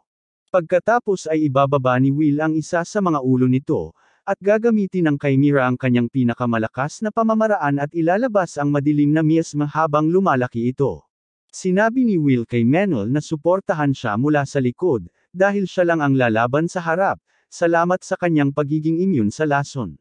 Nagmamadaling pumasok siya, binasag ang madilim na apoy na lumalabas sa bibig ng Chimera gamit ang kanyang kalasag, at itinapon ito ni Menel sa mataas na hangin. Sinaksak ni Will ang isang ulo mula sa ilalim at pagkatapos ay tumalon pataas upang ibigay ang huling saksak sa natitirang huling ulo. Nang matalo ang Chimera, plano ni Will at Menel na susunod na labanan ang boss monster sa loob, ngunit pagpasok nila sa monasteryo, nakita nilang naunahan sila ni Rostov at napatay nito ang boss demon habang nakikipaglaban sila sa Chimera. Bumalik sila sa nayon, at hindi nagtagal ay naging mas masigla ito. Sinabi ni Menel kay Will na mas maraming tao ang darating dito dahil nalutas na ang panganib mula sa mga hayop, at sinabi niya na baka siya ang maging bagong Panginoon ng Beastwoods. Nalilito si Will, at tinawag siyang bobo ni Menel bago ipinaliwanag na may proteksyon siya mula sa Diyos, may suporta mula sa prinsipe, at sa simbahan, kasama ang paggalang at suporta ng mga tao, kaya malinaw na siya ang magiging bagong Panginoon. Nagpanik si Will nang mapagtanto niya ito, ngunit mabilis siyang nakapagpigil at nagpasya na kaya niya ito sa tulong ng kanyang mga kaibigan. Pinapangarap niyang buhayin muli ang lungsod ng mga patay at bisitahin ang mga libingan ng kanyang mga magulang sa lalong madaling panahon. Si Will ang naging Panginoon ng mga lugar ng Beastwood, at pagkalipas ng 2 taon, nagawa niyang paunlarin ng husto ang lugar. Ngayon ay isang gwapong 17 taong gulang na lalaki, naninirahan siya sa kabiserang lungsod ng Torchport, na tinatawag na Port of Light. Ito ay itinatag sa unang abandonadong lungsod na natagpuan ni Will nang umalis siya sa kanyang tahanan. Isang araw, habang hinahaplos niya ang mga piraso ng papel na kanyang pinatentahan ng proseso ng paggawa, pumasok si Menel sa kanyang opisina. Naglakad sila sa lungsod, at sinabi ni Will sa kanyang kaibigan kung paanong ang papel ang kanilang kinabukasan. Sa halip na putulin ang mga puno at ibenta ang tabla, plano niyang magtatag ng industriya ng papel sa Beastwoods, at sa ganitong paraan, masisiguro niya ang pangmatagalang kita para sa kanyang teritoryo. Malapit na ang taglamig, at isinama ni Will si Rebina sa isang date bilang magkaibigan lang, at hiniling niya na dalhin siya nito sa Academy of Mages, dahil matagal na niyang gustong pumunta doon. Nasa Forbidden Lands ito, at hindi man lang pinapayagan ang mga hindi mahiko na makapasok, pero si Will ay simp para sa kanyang kaibigang halfling at tinanggap ang kahilingan nito. Sigurado si Rebina na sa kabila ng mga panganib, madaling makakapasok si Will, isang dalubhasang salamangkero, nang walang kahirap-hirap. Ngunit habang pumapasok sila sa kagubatan na nakapalibot sa academy, natuklasan ni Will na puno ang lugar ng mga mahiwagang bantay at bitag. Sinukuan niya ang ideya na makapasok ng palihim, pero dahil ayaw niyang bigin si Rebina, iminungkahi niya na pumunta sila sa harapang pinto at humingi ng pahintulot. Mas madaling sabihin kaysa gawin yan dahil may salam ang kang inilagay sa kagubatan upang lituhin ang sinumang estranghero. Pagkatapos maglakad ng paikot-ikot ng ilang sandali, naunawaan ni Will ang lansihin, at gumamit siya ng mahika upang ipakita ang tunay na daan sa kagubatan. Doon, nakita niya ang isang babala na nakaukit sa isang puno, na nagsasabi sa mga tao na matuto o umalis, at nagtataka siya kung ano ang kahulugan nito. Kinabahan si Rebina nang mabasa iyon at sinabing hindi nila dapat ipilit ang kanilang swerte. Narinig niya na kahit ang maalamat na naglalakbay na pantas ay hindi nakarating sa akademya nang walang tulong ng kanyang guro noong siya ay bata pa. Ito ang unang beses na narinig ni Will ang kwentong iyon, kaya nagpasya siyang magpatuloy. Sumulong sila at nakita nila ang isang matandang lalaki na gusot ang itsura at nakaupo malapit sa apoy. Nagpakilala sina Will at Rebina, at sinabi ng matandang lalaki na siya ay isang hamak na tagapaglinis ng bakuran ng akademya, at ang kanyang pangalan ay hindi karapat-dapat ibigay sa paladin.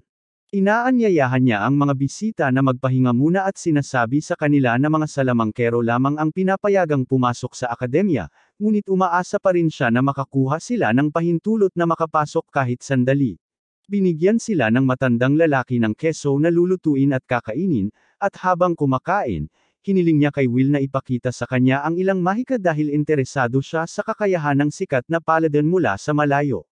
Sasagot si Will na, ayon sa turo ng kanyang amo, hindi niya maaaring gamitin ang mahika para lamang sa pagpapakita o libangan.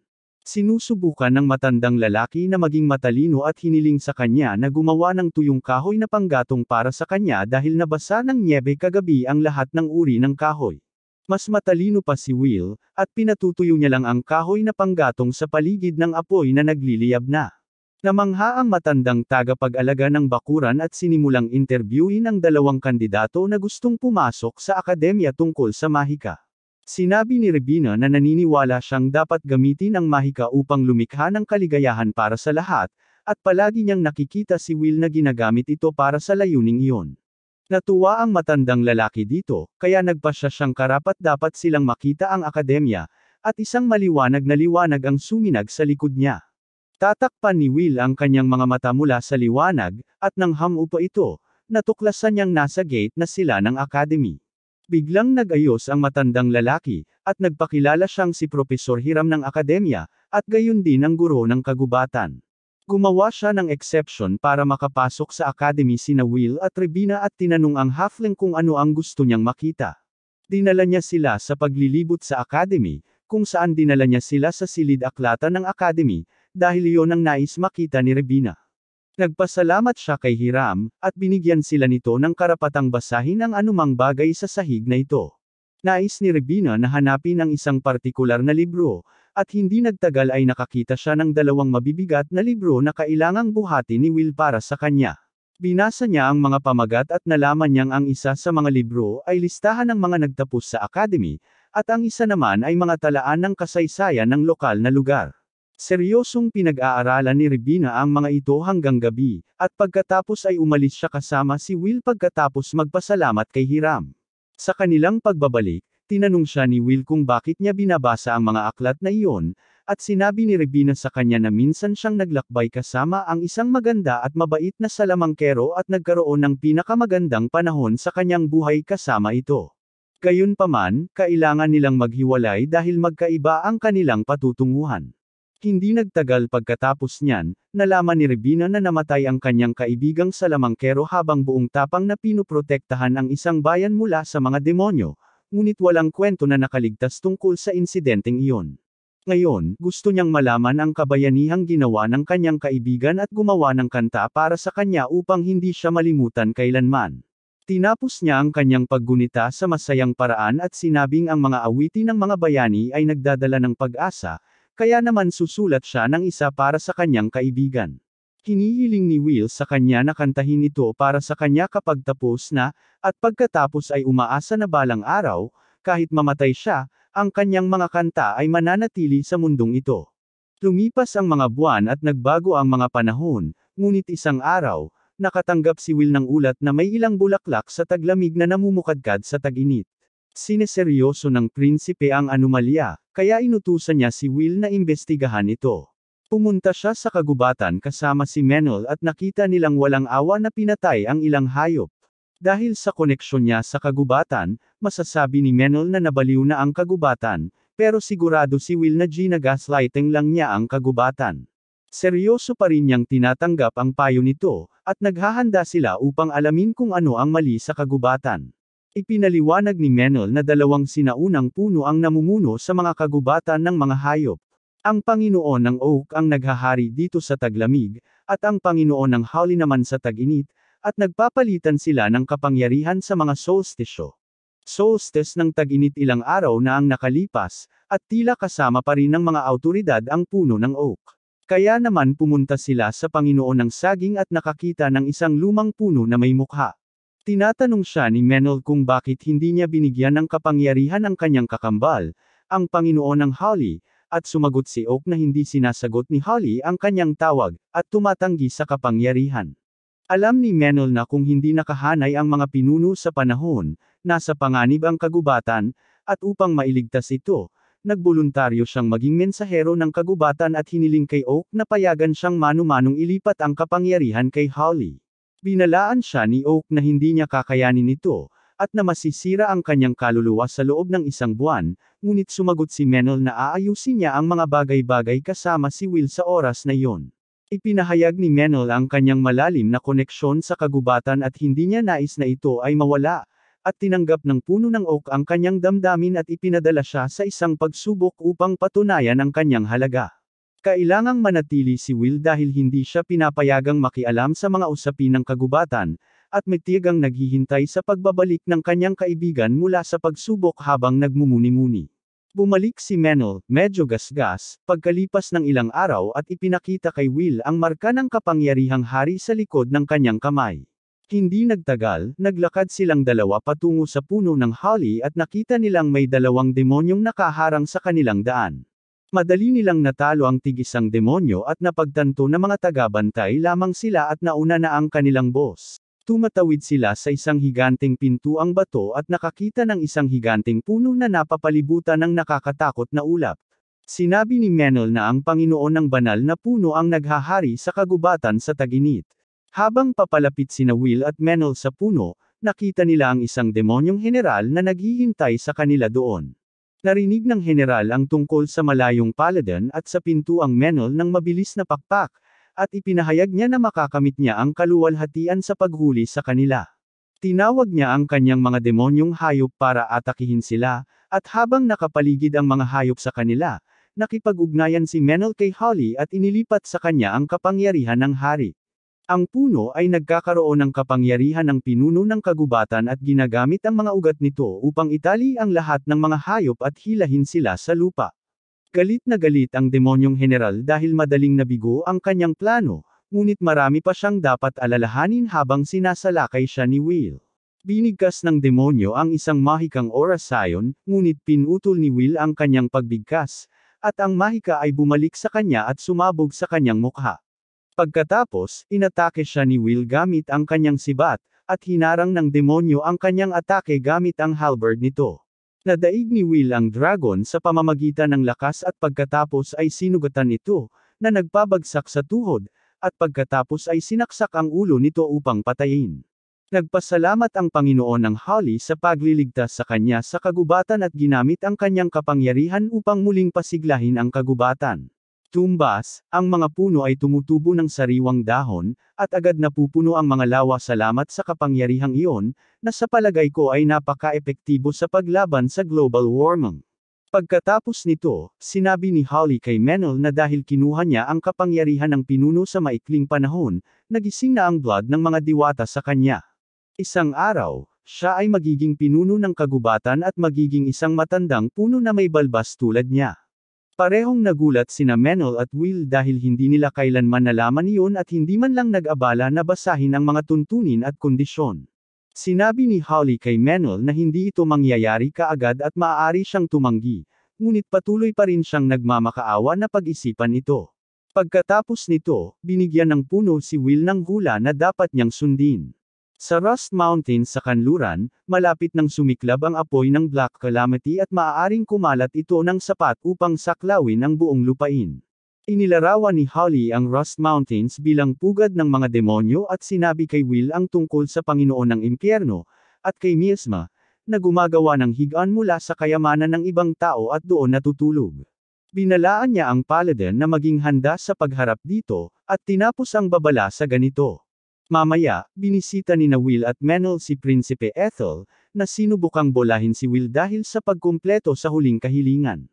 Hindi gusto ni Menel kung paano sinisikap ng prinsipe na bawasan ang mga gantimpala sa pamamagitan ng matatamis na salita at prangkang nakikipag-usap sa kanya upang makakuha ng mas mataas na gantimpala. Sa sandaling iyon, dumating si Bishop Bart sa pulong, hingal na hingal. Ang apat na lalaki ay nakaupo at sina Will at Menel ay nagbigay ng detalyadong ulat tungkol sa kanilang natagpuan sa kagubatan at isang babala mula sa Panginoon ng Holly. Ang prinsipe ay nag-iisip ng mga pambobomba, sa pag-aakalang kailangan nilang harapin ang sunod-sunod na kalamidad, at pagkatapos ay nagkaroon ng pagtatalo sina Menel at ang obispo tungkol sa kung mapagkakatiwalaan ba ang propesya ng isang lumang puno. Hinihinto nila iyon at dumiretso sa pangunahing issue. Sabi ni Bart, ang Rust Mountains ay dating kabisera ng kaharian ng mga dwarves na bumagsak sa mga demonyo na naninirahan pa rin doon.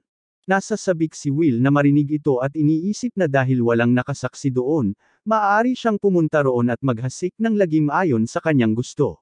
Tumatawa ang prinsipe dahil natutuwa siya na tinanggap ng paladin ang trabaho, ngunit hindi impressed sina Bart at Menel. Iniwan ng prinsipe ang lahat kay Will at sinabihan itong kumuha muna ng impormasyon tungkol sa Rust Mountains. Pupunta sina Will at Menel para makipagkita kay Rebina at pakinggan ang anumang kwento na kaya niyang ikwento sa kanila. Sinabi niya sa kanila na 200 taon na ang nakalipas, ang lugar ay tinatawag na Iron Mountains at ito ang kabisera ng makapangyarihang bansa ng mga dwarfs na mayaman sa bakal. Gayunpaman, nang salakayin sila ng hukbo ng mga demonyo, lumaban ang mga dwarfs at halos lahat ay namatay. Namula ang mga bundok sa Blood at nanatili silang pula habang kinakalawang ang lahat ng bakal.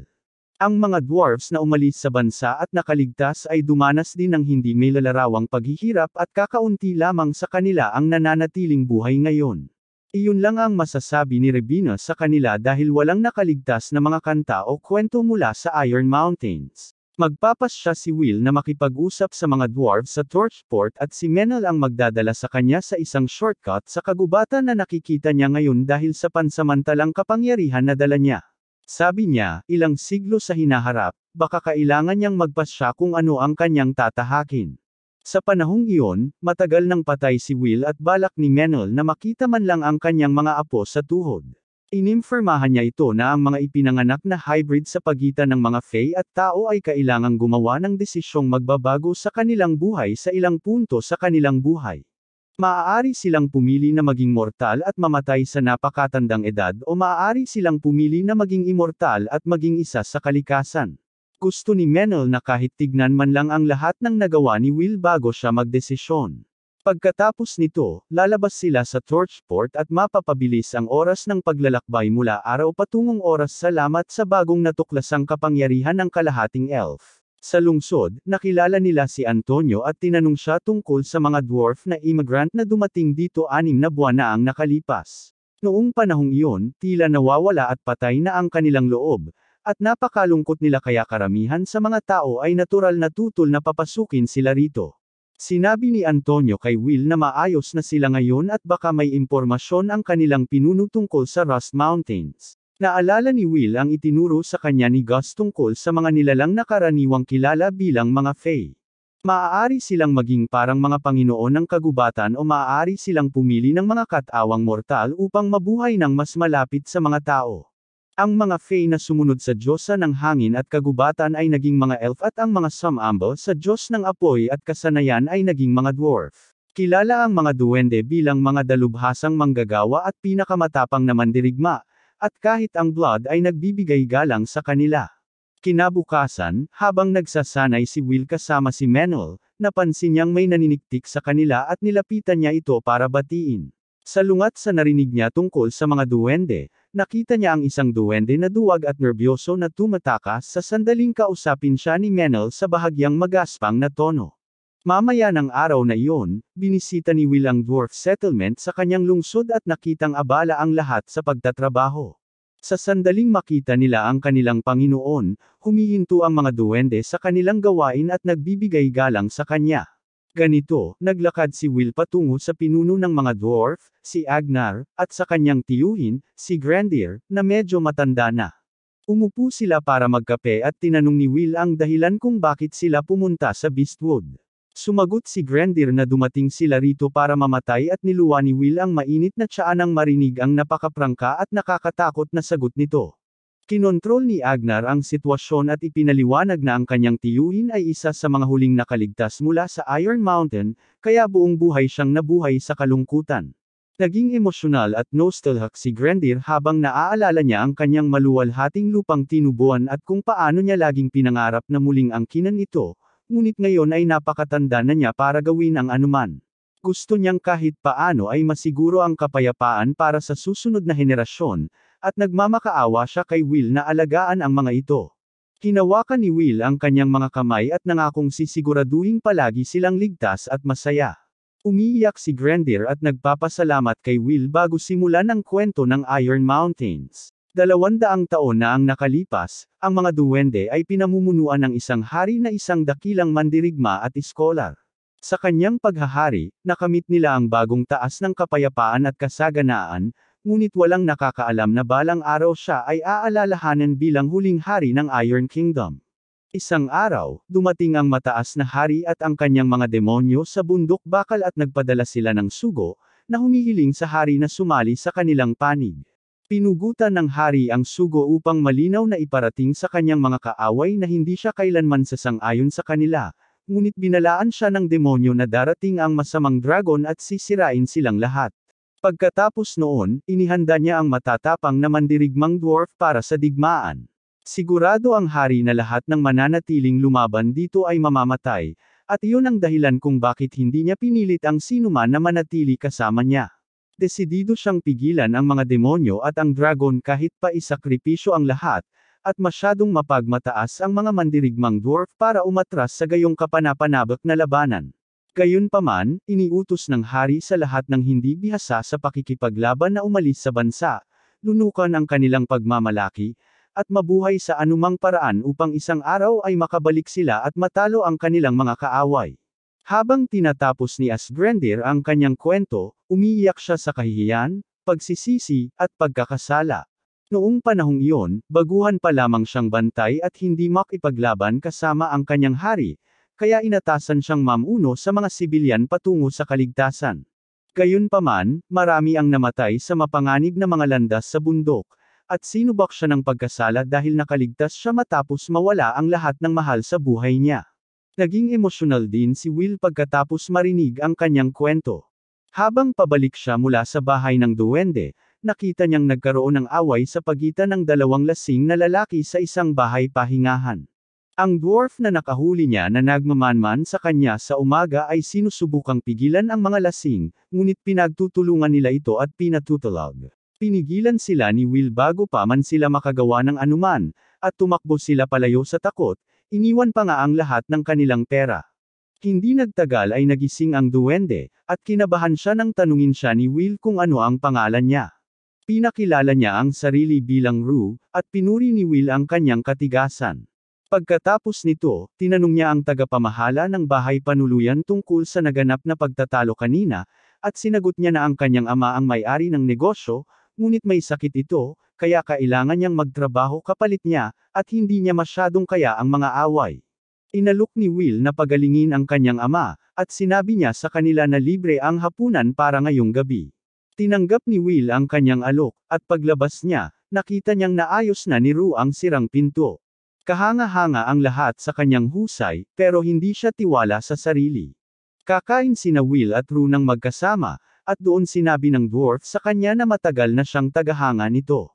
Sinabi niya kay Will na siya ang prinsipe ng mga dwarf at lumaki siyang protektado, kaya wala siyang tiwala sa sarili at pakiramdam niya ay walang silbi siya sa karamihan ng oras. Si Will ang nagudyok sa kanya, sinasabing matapang na siya, at nag-alok na tutulungan siya kung may gusto siyang gawin. Hinawakan ni Rue ang kamay nito at hiniling na sanayin siya upang maging isang matapang na mandirigma. Pagkatapos ng hapunan, sinamahan ni Will ang duwende pabalik sa kanilang pamayanan, kung saan lahat ng iba pang duwende ay labis na nag-aalala sa kanya. Sobra silang maprotekta at sinabihan si Rue na huwag nang lumabas ulit nang hindi muna nagpapaalam sa kanila, pero nakialam si Will at humingi ng paumanhin dahil pinagkakaabalahan nila ang kanilang prinsipe. Biglang lumapit ang isang matandang at batikang mandirigmang dwarf na nagngangalang Jelrys, tinanggap ang kanyang paghingi ng paumanhin, at tinanong si Will kung ano ang gusto niya kay Rue. Sinabi ni Will sa kanya na plano niyang gawing katulong si Rue, at nagpanik ang mga dwarf nang marinig ito, dahil nangangahulugan iyon ng paglalagay sa panganib ng kanilang prinsipe. Pinipilit nila siyang tanggihan ang alok, pero sinabi ni Will kay Rue na piliin ang sarili niyang mukha. Nang ahas si Rue at ipinahayag na nais niyang maglingkod sa paladin at maging isang matapang na mandirigmang dwarf tulad ng kanyang mga ninuno. Sawa na siya sa pagiging protektado at hindi na gustong mamuhay bilang duwag. Lumuluhod si Rue sa harap ni Will at humihiling na tanggapin siya bilang alipin, at tinatanggap niya ang kanyang panata ng katapatan.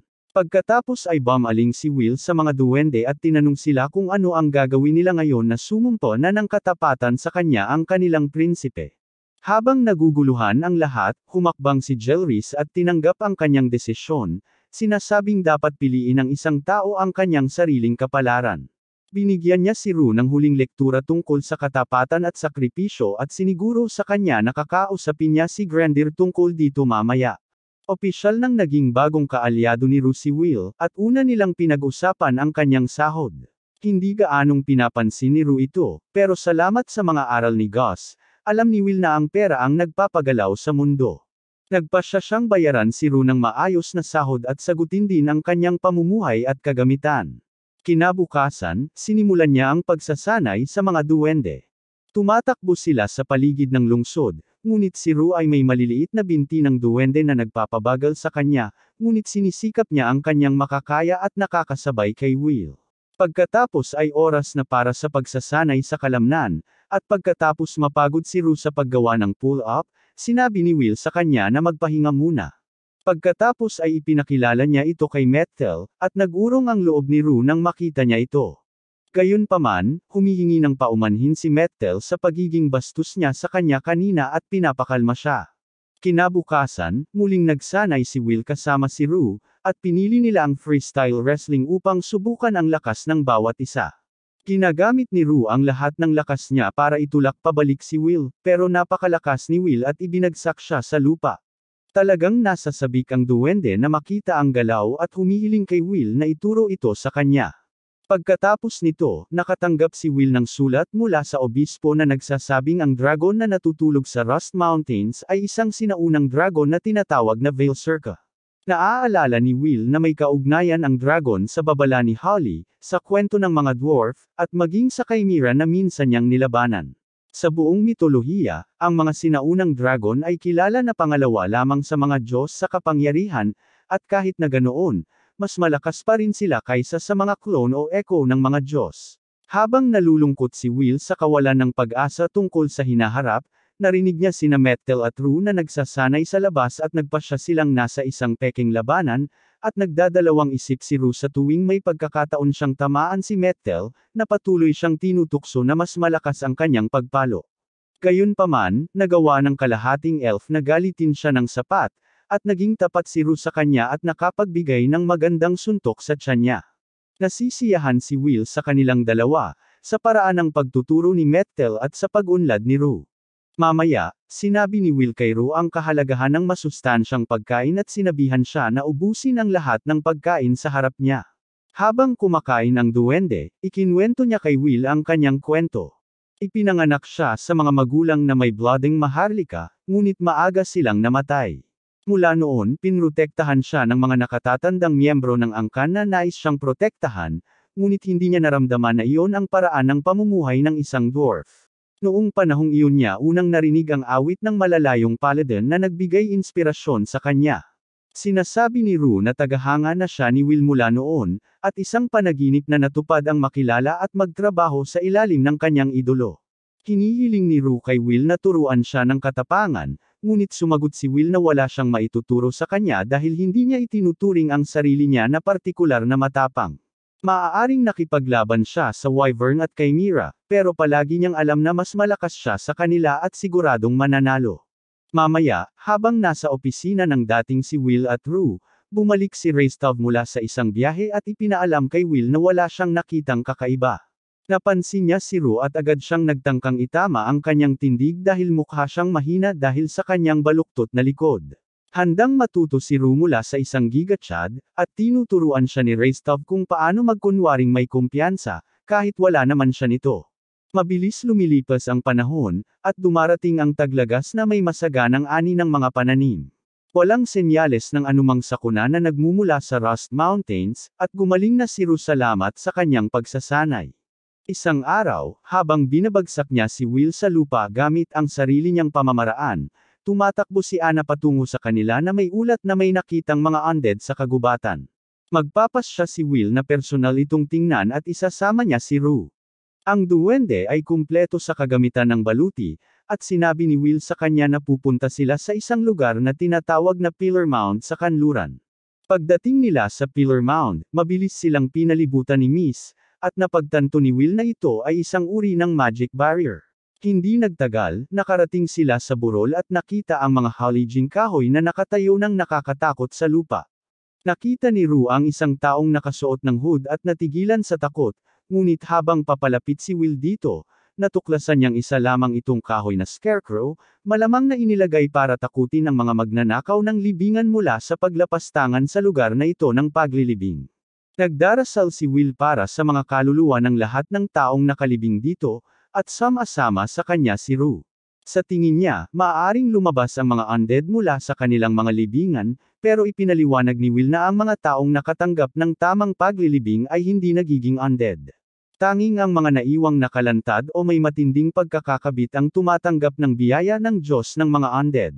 Naniniwala si Will na ang Diyos ng mga undead, si Stagnate, ay mabait sa sarili niyang paraan. Dahil hindi niya kayang makita ang pagdurusa ng mga tao sa simpleng kamatayan, binibigyan niya sila ng walang hanggang buhay, ngunit hindi niya iniisip ang abalang idinudulot niya sa iba. Tinanong ni Rue si Will kung paano niya nalaman ang napakaraming bagay tungkol sa isang masamang Diyos, at napalingon si Will, na pagtanto na nadala siya at labis na nagbahagi. Nagpasya siyang bumalik sa bahay matapos mapagtanto na ang mga hindi namatay na nakita rito ay malamang na isang taong nag-hallucinate sa isang ulap.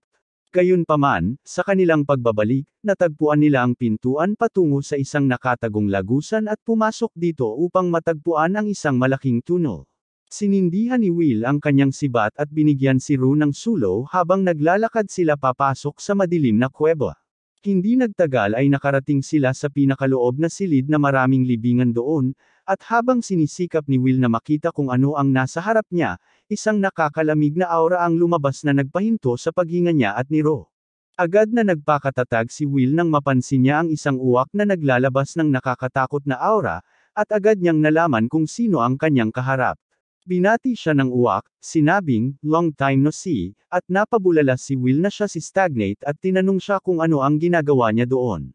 Naghanda si Will para lumaban, pero walang gana si Stagnate na makipaglaban sa kanya. Sinabi niya sa kanya na hindi siya narito bilang isang echo ngayon kundi bilang isang tagapagbalita lamang, na ang tanging layunin ay ang maghatid ng isang mensahe. Sinasabi ni Stagnate na nawala na ang lahat ng lakas niya para makarating sa mundong ito matapos masira ni Will noong huli, at hindi na siya makakapagpadala ng anino sa mundong ito sa loob ng maraming taon. Napagtanto ni Will na ang mga undead na nakita sa lugar na ito ay ginamit lamang bilang pain upang maakit siya rito, at nahulog siya sa bitag ng masamang Diyos. Gayunpaman, sinisiguro ni Stagnate sa kanya na hindi siya narito para maghiganti at nais lamang maghatid ng mensahe, ngunit bago iyon, nais muna siyang humingi ng paumanhin. Sabi niya, ang echo na ipinadala niya noong huling beses ay bagong silang, at minsan ay emosyonal at hindi makatuwiran ang mga ito, dahil hindi nagpakita ng pagkamaygulang ang echo sa huling sandali nito. Nais humingi ng paumanhin ni Stagnate para doon. Nagulat si Rue nang marinig niyang humingi ng paumanhin ng isang masamang Diyos, at sinabi ni Stagnate sa kanya na pinatay ni Will ang huling echo nito, ngunit inilarawan niya ito bilang isang gabi ng matinding sakit at kasiyahan. Sinabi ni Will sa sugo ng masamang Diyos na dumiretso sa punto, at ipinakita sa kanya ng uwak ang isang paghahayag. Nakita ni Will ang imahe ng isang madilim na dragon sa kanyang isipan, at napaluhod siya habang naghihirap sa sakit at nanginginig sa takot. Sinabi ni Stagnate na malapit ng labanan ni Will ang masamang dragon na tinatawag na Valley Circa at mapapahamak siyang mamatay sa pagkatalo. Binalaan niya ito na huwag lumaban sa masamang dragon kung gusto niyang iligtas ang kanyang buhay, at sinabi pa sa kanya na kumpirmahin ang mga bagay kay Gracefield kung hindi siya nagtitiwala sa isang masamang Diyos. Medyo kumalma si Will at tinanong si Stagnate kung bakit niya sinabi iyon sa kanya, at sumagot siya na gusto niya ang mga tao, lalo na ang mga bayani. Hindi niya nais na may sinumang mamatay ng kaawa-awa, at siya ay mapagbigay sa mga bayani, at si Will ay isang bayani sa kanyang paningin. Ibinubunyag ni Stagnate na minsan niyang nakilala ang masamang dragon na si Valley Circa noong digmaan ng mga Diyos. Hindi tulad ng ibang puwersa sa digmaan, ang dragon ay isang halimaw na nakikipaglaban lamang para sa kasiyahan at pandarambong at walang moralidad. Siya ay isang mersenaryo sa digmaang iyon, at kahit matapos ang digmaan at umalis ang mga Diyos sa mundong ito, nanatili siya rito at nagtrabaho bilang mersenaryo. Ang huli niyang trabaho ay ang maglingkod sa kataas-taasang hari ng mga demonyo at atakihin ang Iron Mountains. Nagtagumpay si Valley Circa sa paglupag sa bundok at pagpatay sa lahat ng mga duwende, ngunit napakalubha ng mga sugat na natamo niya kaya napilitan siyang pumasok sa 2 siglo ng pagtulog. Namangha si Rue nang marinig ito at gusto niyang malaman pa ang tungkol sa kanyang mga ninuno. Nangungot siya si Stagnate sa kabalintunaan at sinasabihan ang inapo ng huling hari ng mga dwarf na magsaya, dahil ang kanyang ninuno ay isang tunay na bayani na kinuha ang isang mata ng masamang dragon na nakipaglaban ng pantay-pantay sa mga Diyos. Hindi makapaniwala si Will na napakabait ng masamang Diyos, hindi lang sa kanya kundi kay Rurin. Pagkatapos nito, sinabi ni Stagnate na sa paglipas ng panahon, siya ay magiging mas dakilang bayani kaysa sa huling hari ng mga dwarf at papatayin niya ang dragon. Pero hindi yan mangyayari ngayon. Sa sandaling iyon, lumindol ang lupa, at sinabi ni Stagnate na ito ang dagandong ng dragon habang nagigising. Binalaan niya si Will na bumalik agad sa labas, at sina Will at Rue ay pumunta sa tambak ng haligi na puno ng mga demonyo. Nilalabanan nila ang mga demonyo, habang tinatakpan ni Will ang walang karanasan na si Rue. Sa sandaling mapatay nila ang lahat ng demonyo sa lugar, muling umuungal ang dragon. Nakatayo si Stagnate sa isang haligi at sinasabing ang dagandong ng dragon ay maaaring maging sanhi ng pagkabaliw ng lahat ng uri ng nilalang sa takot, at ang mga demonyong sumalakay sa kanila kanina ay nagulumihan dahil dito.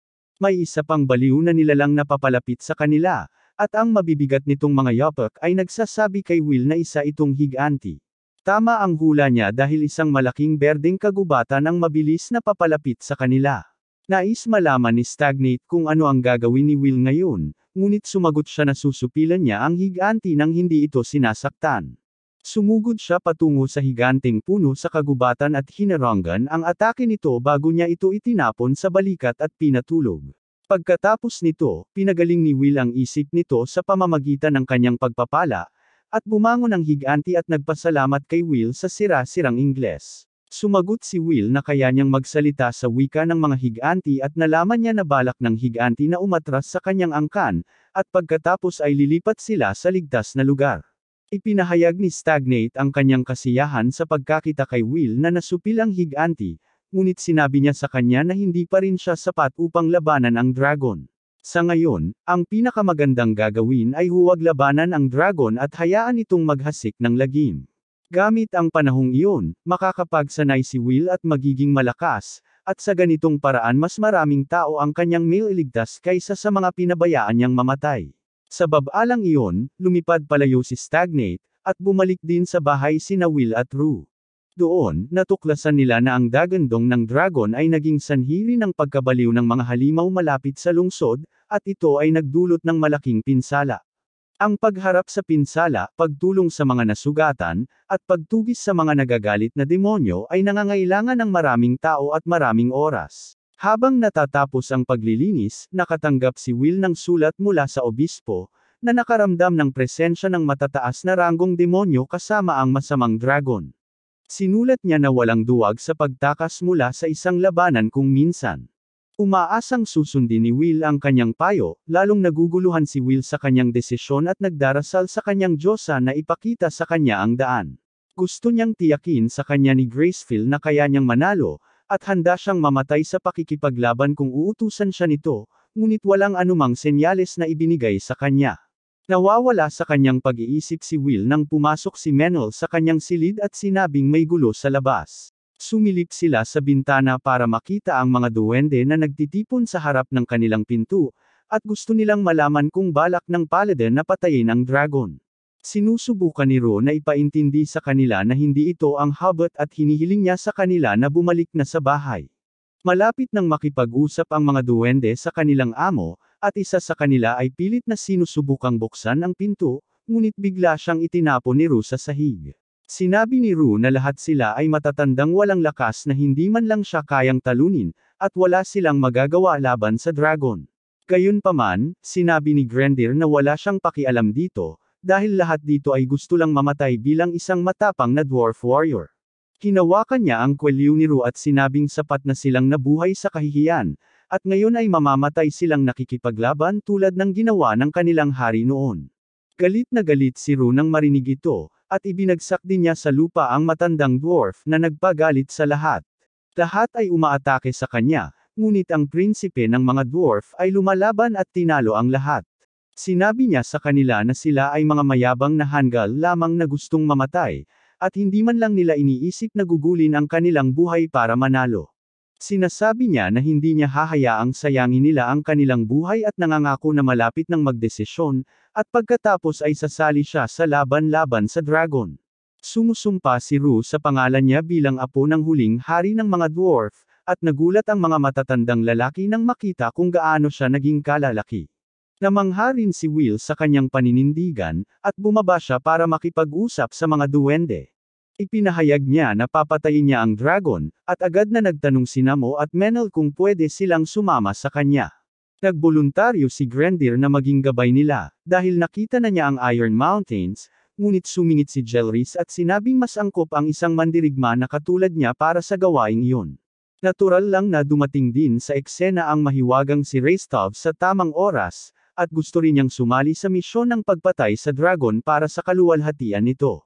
Naniniwala si Will na halos walang pagkakataon ang kanilang 5 mandirigmang may kasanayan laban sa dragon, ngunit kahit may ganitong kahinaan, desidido pa rin ang kanyang mga kaibigan na sumunod sa kanya hanggang sa huli. Hinahamon niya sila at sinasabing dapat silang maghanda para sipain ang puwet ng ilang dragon. Hindi nagtagal, nagsimula ng maghanda ang lahat para sa misyon. Nakilala ni Will si Rebina, na nag-angkin sa kwento ng pagpatay niya sa dragon para makasulat siya ng bagong kanta tungkol sa kanya. Nangako si Will na siya ang unang magkukwento sa kanya, pero biglang dumating si Antonio at sinira ang kanilang sandali. Inimfirmahan niya si Will na inihanda na niya ang mga supply na kailangan nila para sa misyon at tinanong siya kung may iba pa siyang kailangan. Hindi nag-atubiling si Will at malaking kahilingan ang ginawa niya sa kanya. Nang gabing iyon, nakita niya sa kanyang panaginip ang Diyos ang si Graceful. Iyuyuko siya sa kanya, at sinabi niyang hindi niya gustong mamatay ito. Gayunpaman, matigas pa rin siya sa paglaban sa dragon, dahil pakiramdam niya ay pinipilit siya ng kanyang panata na talunin ang isang napakasamang nilalang. Hindi na makipagtalo pa si Graceful sa kanya, at sinabi niya sa kanyang lumuhad at pagkatapos ay binasbasan siya. Sabi niya palagi siyang mananatili kay Will, at hiniling niya rito na magpatuloy at patayin ang dragon. Sumusumpa si Will sa kanyang liwanag na siya ay magtatagumpay. Kinabukasan, handa na ang lahat na umalis. Bumulong si Antonio sa tainga ni Will na inihanda niya ang bagay na hiningi nito. Nagsipagpaalam din ang lahat ng iba pa, kung saan ipinahayag ni Ana at Restov ang kanilang romantikong damdamin para sa isa't isa at mental na nangakong sasabihin kay Rebina ang lahat ng kwento tungkol sa pagpatay sa dragon kapag bumalik siya. Pagkatapos nito, sumakay na ang lahat sa bangka, at binati ng mga taga-Torchport ang kanilang mga bayani ng lahat ng pinakamabuti. Maayos ang kanilang pag-usad, at sa gabi, napansin ni Will ang isang kampamento at inutusan na ihinto ang bangka doon. Naghihintay na sa kanila ang grupo ni Restov doon, at inuna nila ang kanilang bangka. Tinanong siya ni Ru kung bakit napakabilis nilang sumuko sa kanilang bangka, at ipinaliwanag ni Will na malamang na naghihintay ang mga demonyo sa kanila sa harapang pasukan ng Rust Mountains. Nagboluntaryo ang grupo ni Restov na dumaan sa rutang iyon at magsilbing panlinlang, habang gagamit naman si Will at ang kanyang grupo ng likurang pinto at maglulunsad ng palihim na pag-atake. May isa pang bangka si Will na handa, at iyon ang ipinaghanda niya kay Antonio. Lahat sumasakay sa bangkang iyon, at ginagamit ni Metal ang kapangyarihan ng mga diwata ng hangin upang mabilis itong magliyag. Gayunpaman, kasama sa kanilang plano ang pagdaan sa lawa sa patay na lungsod, kung saan nakasilbi ang mataas na hari at maraming mga demonyong hindi na nabubuhay. Naniniwala si Ru na napakagiting na desisyon ang ginawa ni Will, ngunit kinakabahan siyang sabihin sa kanila ang totoo. Magugulat ang lahat ng sabihin ni Will na lumaki siya sa Dead City, at pagkatapos ay sasabihin niya na pinalaki siya ng 3 maalamat na bayani at nakipaglaban pa nga sa Echo ni Stagnate. Nagsimangot si Metal sa buong biyahe dahil inaasahan niyang siya ang unang makakaalam ng kwentong iyon bilang pinakamatalik na kaibigan ni Will. Sa pagdating ng umaga, malapit na ang bangka sa patay na lungsod at isang makapal na hamog ang bumabalot sa nakapaligid na lugar. Sinasabi ni Will na ito ang mahikang ginamit ni Gus para panatilihing hindi makapasok ang mga tagalabas sa lungsod, at isa ito sa pinakamataas na antas ng mahikang kaya niyang gamitin. Gayunpaman, kilalang-kilala niya ang kanyang guro at binasa niya ang mahiwagang susi na ginamit upang lumikha ng daan sa ulap. Dumating sila sa daungan ng lungsod, at labis na nalungkot si Will habang tinitingnan niya ang kanyang tahanan. Sinabi sa kanya ng Metal na huwag mag-atubiling magpatuloy, at tumakbo si Will na parang hangin papunta sa kanyang bahay. Mabilis siyang bumisita sa libingan ng kanyang mga magulang at pagkatapos ay nagtungo sa templo upang makipagkita kay Gus. Gayunpaman, wala siyang nakitang palatandaan ng multo, at kahit ang kanyang mga tawag ay hindi sinasagot. Natatakot si Will na baka namatay na siya at malungkot na bumalik, pero nandyan si Gus para maglaro ng peek-a-boo at tinakot si Will. Masaya pa rin siyang makita ang kanyang lolo, pero ang unang tanong ni Gus sa kanya ay kung kumita siya ng malaki. Na-disappoint si Will pero sinabi niya rito na hindi lang ito naging kilalang paladin, kundi naging panginoon din ng lugar ng Beastwood. Namangha si Gus sa mga nagawa niya, pero nang malaman niyang single pa rin at birhen si Will, nadismaya siya. Gusto malaman ng matandang multo kung wala ba siyang nagkasalubong na magagandang babae sa kanyang mga pakikipagsapalaran, at malungkot na sumagot si Will na mga lalaki lang ang nakilala niya sa mga ganung sitwasyon, at si Gus ay natawa lang sa kanya. Pagkatapos nito, dinala ni Will ang kanyang mga kaibigan sa templo at sinabi kay Gus na lalabanan nila ang dragon.